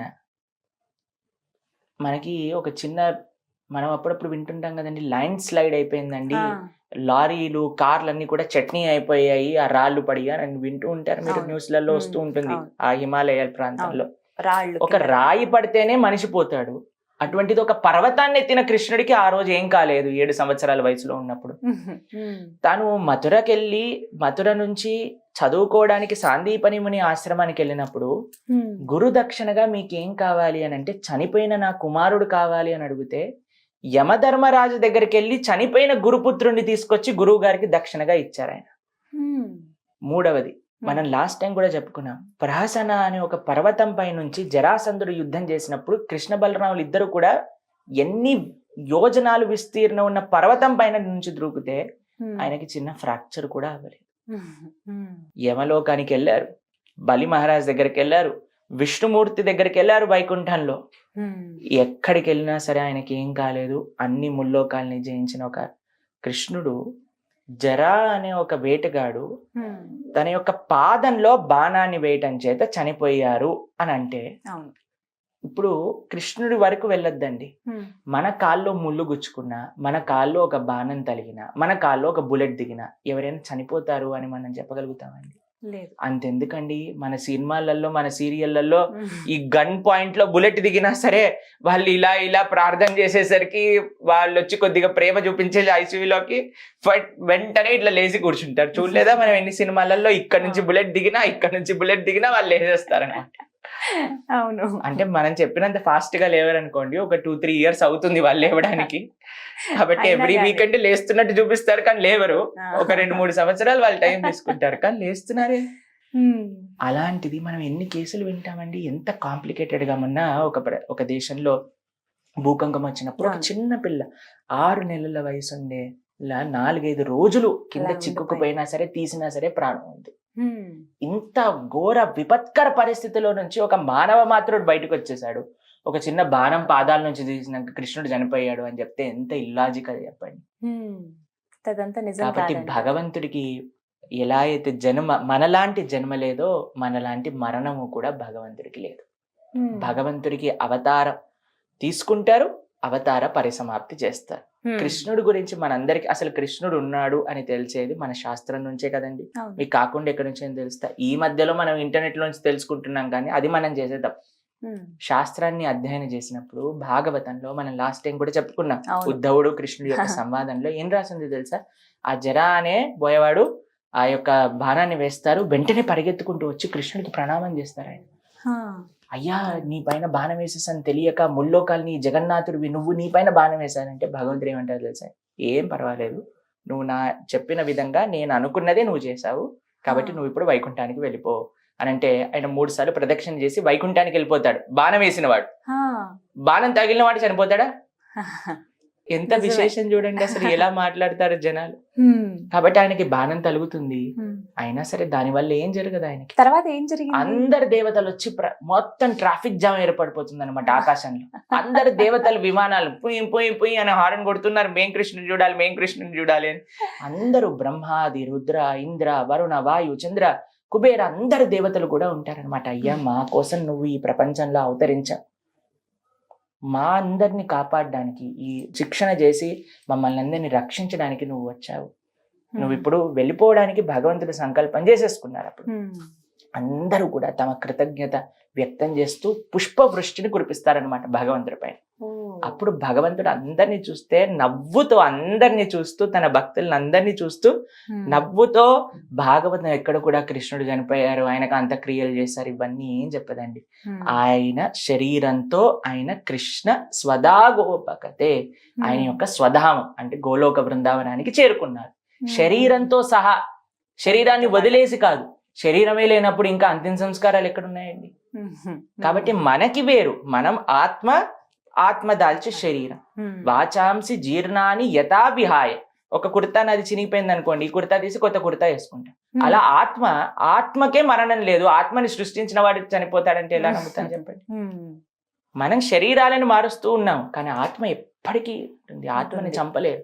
అటువంటి ఆత్మ ఎవరి దగ్గర నుంచి వచ్చిందో అటువంటి పరమాత్మకి మృత్యు ఉంది అని చెప్తే ఎంత పెద్ద అపరాధం భగవంతుడి పట్ల. కాబట్టి పిచ్చి పిచ్చి ఇంటర్నెట్ వీడియోలు, ఇన్స్టాగ్రామ్ రీల్స్ చూడకండి. మీరందరూ కూడా మంచిగా ఎవరైతే శాస్త్రాన్ని అధ్యయనం చేసిన వాళ్ళు ఉన్నారో ఒక గురు ముఖతః ఈ Right. తత్వాన్ని తెలుసుకున్న వాళ్ళు ఉన్నారో వాళ్ళ నుంచి మీరు వింటే నిజమైన ఆధ్యాత్మికత మీరు నేర్చుకోగలుగుతారు. మీకు ఒక విషయం చెప్తానండి, మీ పిల్లల్ని కానీ మీరు స్కూల్లో వెయ్యాలి అని అంటే అది గవర్నమెంట్ దాన్ని ఆథరైజేషన్ ఉందా లేదా అని చూస్తాం. అవును. ఇప్పుడు మనం వింటూ ఎంతవరకు ఉంటాం కొన్ని authorized? దగ్గర కొంతమంది పిల్లలు ఫారెన్కి వెళ్ళి కొన్ని ఇన్స్టిట్యూషన్స్ లో జాయిన్ అయ్యి తర్వాత తెలుస్తుంది అసలు దీనికి అస్తిత్వము లేదన్నప్పుడు వాళ్ళ డబ్బులన్నీ వేస్ట్ అయిపోయి వాళ్ళందరూ గవర్నమెంట్ కి పిటిషన్ రాస్తూ మోసపోతారు చాలా ఉంటారు. మంది. అవును. మోసపోతున్న మనం కేసులు వింటాం కదండి. కాబట్టి మనం పిల్లల్ని ఒక చిన్న మెటీరియల్ ఎడ్యుకేషన్ ఇవ్వాలన్నా సరే ఇది గవర్నమెంట్ అక్రెడిషన్ ఉందా, ఈ వీళ్ళందరు టీచర్లు బాగా చదువుకున్న వాళ్ళ, దీని అన్నిటికీ నిజంగా సిబిఎస్ఈ, ఐసిఎస్సి, ఎస్ఎస్సి దేనికి ఉంది అన్ని చూస్తాం కదండి. చూస్తాం. కానీ ఆధ్యాత్మికత గురించి నేర్చుకోకపోతే ఎవరి పట్ల వాళ్ళు, కొంతమంది చెప్తారండి మేము గూగుల్లో చూసాము ఈ విషయాన్ని, ఇంటర్నెట్ రీల్లో ఇలా విన్నాం. అవును, చెప్తూ మీరు ఉంటారు. ఇంత రీసెర్చ్ ఒక మెటీరియల్ ఎడ్యుకేషన్ చేసినప్పుడు మరి ఆధ్యాత్మికంగా నేర్చుకోవడానికి మీరు ఎందుకు రీసెర్చ్ చేయట్లేదు? నేను వింటున్న సోర్స్ ఏంటి, ఆయన చదువుకున్నారా, ఏమైనా చేశారు, ఎంత సాధన చేశారు, ఏ గురువు, ఏ పరంపర అని మనం ఎందుకు ఆలోచించట్లేదండి? కాబట్టి అన్నీ చూడాలి. నాకు మీకు చేసే ఒక ప్రార్థన ఏంటి అని అంటే, మీరు భగవంతుడి గురించి ఆధ్యాత్మికమైన విషయాలు విన్నప్పుడు ఒక ప్రామాణికమైన పరంపరలో వస్తున్న వ్యక్తుల నుంచి వినండి. ఎవరైతే సాధన, అధ్యయన, నిష్ఠ, ఆచరణ ఉందో వాళ్ళ దగ్గర నుంచి మీరు భగవంతుడి గురించి విన్నప్పుడు వినయంతో అప్పుడు మాత్రమే మీకు అర్థమవుతుంది. అందుకే కృష్ణుడు భగవద్గీతలో అర్జునుడికి చెప్తారండి, ఎలా నువ్వు భగవంతుడి గురించి తెలుసుకోగలుగుతావు అంటే తద్విద్ధి ప్రణిపాతేన పరిప్రశ్నేన సేవయా ఉపదేక్షంతి తే జ్ఞానం జ్ఞానినః తత్వదర్శినః. ఎవరికైతే ఆ జ్ఞానం ఉందో ఆయన దగ్గరికి వెళ్ళు, ఆయన సేవ చేసుకో, ఆయన దగ్గర నుంచి కూర్చొని ఆయన చెప్పేది విను, ఆయనని ప్రశ్న అడుగు, అప్పుడు ఇక ఆధ్యాత్మిక జ్ఞానం అందుతుంది అని చెప్పారు. మీరు ఇన్స్టాగ్రామ్ రీల్ కి సేవ చేయగలుగుతారా? మీరు ఇన్స్టాగ్రామ్ రీల్ కి ప్రశ్న అడగగలుగుతారా? కాదండి, చూడటం కాబట్టి వరకే. ఎలా చెప్పండి మీరు? కాబట్టి సనాతన ధర్మాన్ని పాడు చేయడానికి ఎన్నో శక్తులు పనిచేస్తున్నాయి. ఎంతో మంది అజ్ఞానంతో చేస్తున్న వాళ్ళు ఉన్నారు. ఈ రోజు మేము ఇక్కడికి వచ్చి టీవీ మాధ్యమంగా ఎందుకు చెప్తున్నాం అని అంటే, ఎంతమందికి తప్పుడు ఇన్ఫర్మేషన్ వస్తుంది. ఆ తప్పుడు ఇన్ఫర్మేషన్లో మనకి 4 మంచి మాటలు, ఏవో మేం చెప్తున్న మాటలు కాదండి, ఇది మన ఇంతమంది ఋషులు, ఆచార్యులు, గురువులు తమ జీవితాన్ని అంకితం చేసి ఇచ్చిన శాస్త్ర సారాంశాన్ని మా గురుముఖతగా మేము విన్నాం. కాబట్టి ఒక 10 మందికి మంచి విషయాలు ఒక పోస్ట్ మ్యాన్ ఎలా అయితే డెలివరీ చేస్తారో అలా మేము ఇక్కడికి వచ్చి డెలివరీ చేయడానికి మీకు ప్రయత్నం చేస్తున్నాం అన్నమాట. కాబట్టి మాకు ఒకటే ఒక ప్రార్థన, మీ అందరి పట్ల ఆధ్యాత్మిక విషయాలు ప్రామాణికమైన వ్యక్తుల నుంచి మాత్రమే వినండి, అప్పుడే మీరు సరైన మార్గంలో నడుస్తున్నట్టు. ప్రభుజీ, మన సనాతన ధర్మంలో అసలు ఈ క్యాస్ట్ సిస్టమ్ అనేది ఉందా అండి? ఇప్పుడు ఇన్ని రకాల కులాలు చూస్తున్నాం మనం. నాకు అదే కొంచెం ఒక చిన్న సందేహం, ఇది అంతే. ఏం చెప్తారు? సనాతన ధర్మంలో కుల వ్యవస్థ, కాస్ట్ సిస్టమ్ ఉందా? ఇది చాలా మందికి ఉండే ప్రశ్న. ప్రభుజీ, మన ధర్మంలో ఒకళ్ళు పెద్ద, ఒకళ్ళు చిన్న, ఒకళ్ళు పవిత్రం, ఒకళ్ళు అపవిత్రం, ఇలా ఉందా అని అడుగుతూ ఉంటారు చాలా మంది మమ్మల్ని. సనాతన ధర్మంలో కుల వ్యవస్థ లేదు, వర్ణ వ్యవస్థ ఉంది. కుల వ్యవస్థ, వర్ణ వ్యవస్థ, ఈ రెండిటికి చాలా డిఫరెన్స్ ఉందండి. మీకు ఒక చిన్న ఎగ్జాంపుల్ చెప్తాను. ఒక ఆర్గనైజేషన్, సరే సుమన్ టీవీ తీసుకోండి, దీంట్లో ఒక అడ్మినిస్ట్రేటివ్ డిపార్ట్మెంట్ ఉంటుంది. సిఇఓ మీరందరూ కూడా అడ్మినిస్ట్రేట్ చేస్తూ ఉంటారు. ఇంకొక డిపార్ట్మెంట్ ఫైనాన్స్ డిపార్ట్మెంట్ ఉంటుంది. ఇంకొక డిపార్ట్మెంట్ ఎవరైతే అందరూ పని చేస్తున్నారో స్టాఫ్ గా పనిచేసే వాళ్ళందరూ ఉంటారు. ఒక సిఇఓ ఉంటారు, ఆయన కింద అడ్మినిస్ట్రేటివ్ బ్లాక్ ఉంటుంది, దాని కింద ఫైనాన్స్ ఉంటుంది, దాని కింద ఎంప్లాయీస్ అందరూ ఉంటారు. ఇప్పుడు మీరు చెప్పండి, సిఇఓ ఒక్కరే ఉండాలి, మిగతా వాళ్ళు ఉండకూడదు అని అంటే దీని వల్ల ఏం ప్రయోజనం అండి? ఈ 4 ఎవరు మెయిన్ చెప్పండి మీరు? అందరూ మెయిన్ కదా. ఎవరు లేకపోయినా ఆ వ్యవస్థ అనేది ముందుకెళ్తుందా? కాబట్టి మన సనాతన ధర్మంలో ఉంది ఏంటంటే వర్ణ వ్యవస్థ. బ్రాహ్మణ, క్షత్రియ, వైశ్య, శూద్ర, ఇందులో ఎవరూ తక్కువ కాదు, ఎవరూ ఎక్కువ కాదు, అందరూ సేమ్. వర్ణము అనంటే వ్యవస్థ నడవడానికి ఉండే డిఫరెన్సియేషన్. ఒక్కొక్కళ్ళు ఒక్కొక్క పని. బ్రాహ్మణులు అనంటే ఏంటి? Teachers. Kshatriyas protectors. Vaishyas business man. Shudras employees. ఇప్పుడు మీరు ఐటీ ఎంప్లాయీని చూసి ఏయ్ నువ్వు అపవిత్రం అని అంటావా? ఎందుకంటే everybody has their own way to play. చాలా మంది ఏమంటారు తెలుసా అండి, ప్రభుజీ మన వేదాలలో ఉన్నాయి, బ్రాహ్మణులు భగవంతుడి యొక్క ముఖంలో నుంచి వచ్చారట, క్షత్రియులు భుజాల నుంచి వచ్చారట, వైశ్యులు తొడల నుంచి వచ్చారట, శూద్రులు పాదాల నుంచి వచ్చారట. మీరు గంగా నది ఎక్కడి నుంచి వచ్చిందో తెలుసా అండి? విష్ణు పాదోద్భవీం గంగా అని అంటారు. విష్ణుమూర్తి యొక్క పాదాల నుంచి వచ్చింది గంగా నది. మనందరం ఏమో గంగా నదికి పవిత్రం అవ్వడానికి స్నానం చేయడానికి వెళ్తూ ఉంటాం. విష్ణు పాదాల నుంచి వచ్చిన గంగ పవిత్రం చేసినప్పుడు విష్ణు పాదాల నుంచి వచ్చిన శూద్రులు ఎందుకు అపవిత్రులైపోయారు చెప్పండి? ఎక్కడ ఈ లాజిక్ పనిచేస్తుంది చెప్పండి? మీకు ఇంకో విషయం చెప్తా. మీరు పెద్దల్ని కలవడానికి వెళ్ళారు, వాళ్ళ యొక్క ఆశీర్వచనం తీసుకోవాలి అనుకుంటున్నారు. వెంటనే మీరు ఏం చేస్తారండి? పాదాలకి నమస్కారం. పాదాలు పట్టుకుంటారా లేదా తల పట్టుకుని ఊపేస్తారా? పాదాలనే కదండి మనందరం పట్టుకునేది. పాదాలు పట్టుకుని ఆశీర్వచనం అడుగుతారు.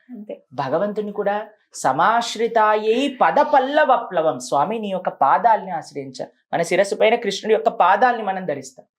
కాబట్టి పాదాలు ఎప్పుడు అపవిత్రం అయిపోయాయి? అన్నిటికంటే పరమ పవిత్రమైన పాదాల నుంచి వచ్చినప్పుడు పాదాల నుంచి వచ్చిన వాళ్ళు ఇంకెంత పవిత్రులుగా ఉంటారు. నిజమే. కాబట్టి ఇవన్నీ కూడా ఈ ధర్మంలో ఉండే తప్పులు కాదండి. ఈ ధర్మం అందరినీ కూడా సమానంగా. మీకు ఒక విషయం, ఆశ్చర్యమైన విషయం చెప్తాను. మనం భాగవతంలో రిషభదేవుడు అనే ఒక రాజుగారి గురించి వింటాం అనమాట. భగవంతుడి యొక్క అవతారం కూడా రిషభదేవ. ఆయనకి 100 మంది పిల్లలు. 100 మంది పిల్లల్లో 81 బ్రాహ్మణులు అవుతారు, 10 మంది క్షత్రియులు అవుతారు, 9 మంది మహాభాగవత వైష్ణవులు అయిపోతారు. ఒకటే ఒక కుటుంబంలో ఒక తండ్రి గారి పిల్లలు 81 మెంబర్స్ బ్రాహ్మణులు అయిపోతారు, 10 మంది క్షత్రియులు అయిపోతారు, రాజ్య పరిపాలన చేస్తారు. అందులో అందరికంటే పెద్దవారే భరతుడు. ఆయన వెనకాలనే ఈ దేశానికి భారతదేశం అని పేరు వచ్చింది అనమాట. ఇంతకు ముందు ఇలావృత వర్షం అని పిలిచేవారు, ఆయన తర్వాత భారత వర్షం అని పిలుస్తున్నారు. కాబట్టి చూడండి, మీరు విశ్వామిత్రుని కూడా చూస్తారు, ఆయన ప్రయత్నించి బ్రహ్మర్షి అవుతారు. కాబట్టి కేవలం పుట్టిక చేత మీరు ఈ కులానికి సంబంధించి, కులం అనే వ్యవస్థే లేదండి, వర్ణంకి సంబంధించిన వాళ్ళు. ఇప్పుడు చూడండి, ఇద్దరు మదర్ ఫాదర్ డాక్టర్, పుట్టిన పిల్లవాడు కూడా మీరు డాక్టర్ అండి అని చెప్తావా? డాక్టర్ కాదు, వాడికి డాక్టర్ అయ్యే ఛాన్సెస్ చాలా ఉన్నాయి వాడు అవ్వాలనుకుంటే. కేవలం పుట్టుకతో వాడు పిల్లవాడిని పుట్టిన డాక్టర్ ప్రణవ్ అని పెట్టేస్తారా? డాక్టర్ ఫ్యామిలీలో పుడితే లేదు, పెట్టాం కదా. అడ్వకేట్ కుటుంబంలో పుట్టినంత మాత్రం అడ్వకేట్ అనేస్తామా? వాడు అడ్వకేట్ అవ్వాలి. మీకు ఇంకో విచిత్రం తెలుసా అండి? ఇంతకు ముందు అలా ఉండేదేమో, కానీ ఇప్పుడు నాకు తెలుసు వాళ్ళ 3 generations డాక్టర్స్, కానీ ఇప్పుడు ఆవిడ ఫ్యాషన్ డిజైనర్. ఒక ఫ్యామిలీ తెలుసు నాకు, 3 generations అడ్వకేట్స్, ఆయన ఇప్పుడు ఫోటోగ్రాఫర్. కాబట్టి ఇప్పుడు ఎలా నడుస్తుంది మన యొక్క విచిత్రం చూడండి, ముందుగా ఊహించలేము. కాబట్టి కృష్ణుడే తయారు చేశారు. చాలా మంది అడుగుతారు, కృష్ణుడు చేయలేదేమో, మనుషులు చేశారు. కాదు, చాతుర్వర్ణ్యం మయా సృష్ట్య గుణ కర్మ విభాగశ. భగవంతుడు భగవద్గీతలో చెప్తారు, గుణం అని అంటే క్వాలిటీ, కర్మ అంటే చేసే పని, కేవలం పుట్టుక కాదు. కాబట్టి మనం చేసే పని, మనకుండే గుణాలు. మీకు ఒక విషయం చెప్తా. బ్రాహ్మణుడు అంటే ఎవరు అంటే దానాన్ని తీసుకొని తన జీవితాన్ని గడిపేవారు. క్షత్రియుడు అని అంటే ట్యాక్స్ ద్వారా తన జీవితాన్ని గడిపేవారు. వైశ్య అని అంటే బిజినెస్ చేసి తన జీవితాన్ని గడిపేవారు. శూద్ర అంటే సాలరీ తీసుకొని జీవితాన్ని గడిపేవారు. ఏదైనా ఇది టైప్ అన్నమాట, అంతేకాని వీళ్ళు గొప్ప వీళ్ళు తక్కువ ఇలా కాదు. ఇప్పుడు చూడండి, నాకు కాళ్ళు వద్దు, నాకు కావాలని తలే కావాలి. ఎవరైనా చెప్పారంటే నాకు తల వద్దు, నేను కాళ్ళు మాత్రమే ఉంటా అని అంటే ఎక్కడండి బాడీ పనిచేస్తుందా? కాబట్టి everybody has their own way to play. కాబట్టి అందరం కలిసి భగవంతుడి యొక్క ప్రీత్యర్థం పనిచేయాలి. కాబట్టి మన సనాతన ధర్మంలో ఎవరో ఒకళ్ళు స్టార్ట్ చేసిన తప్పుడు, ఈ వీళ్ళు పెద్ద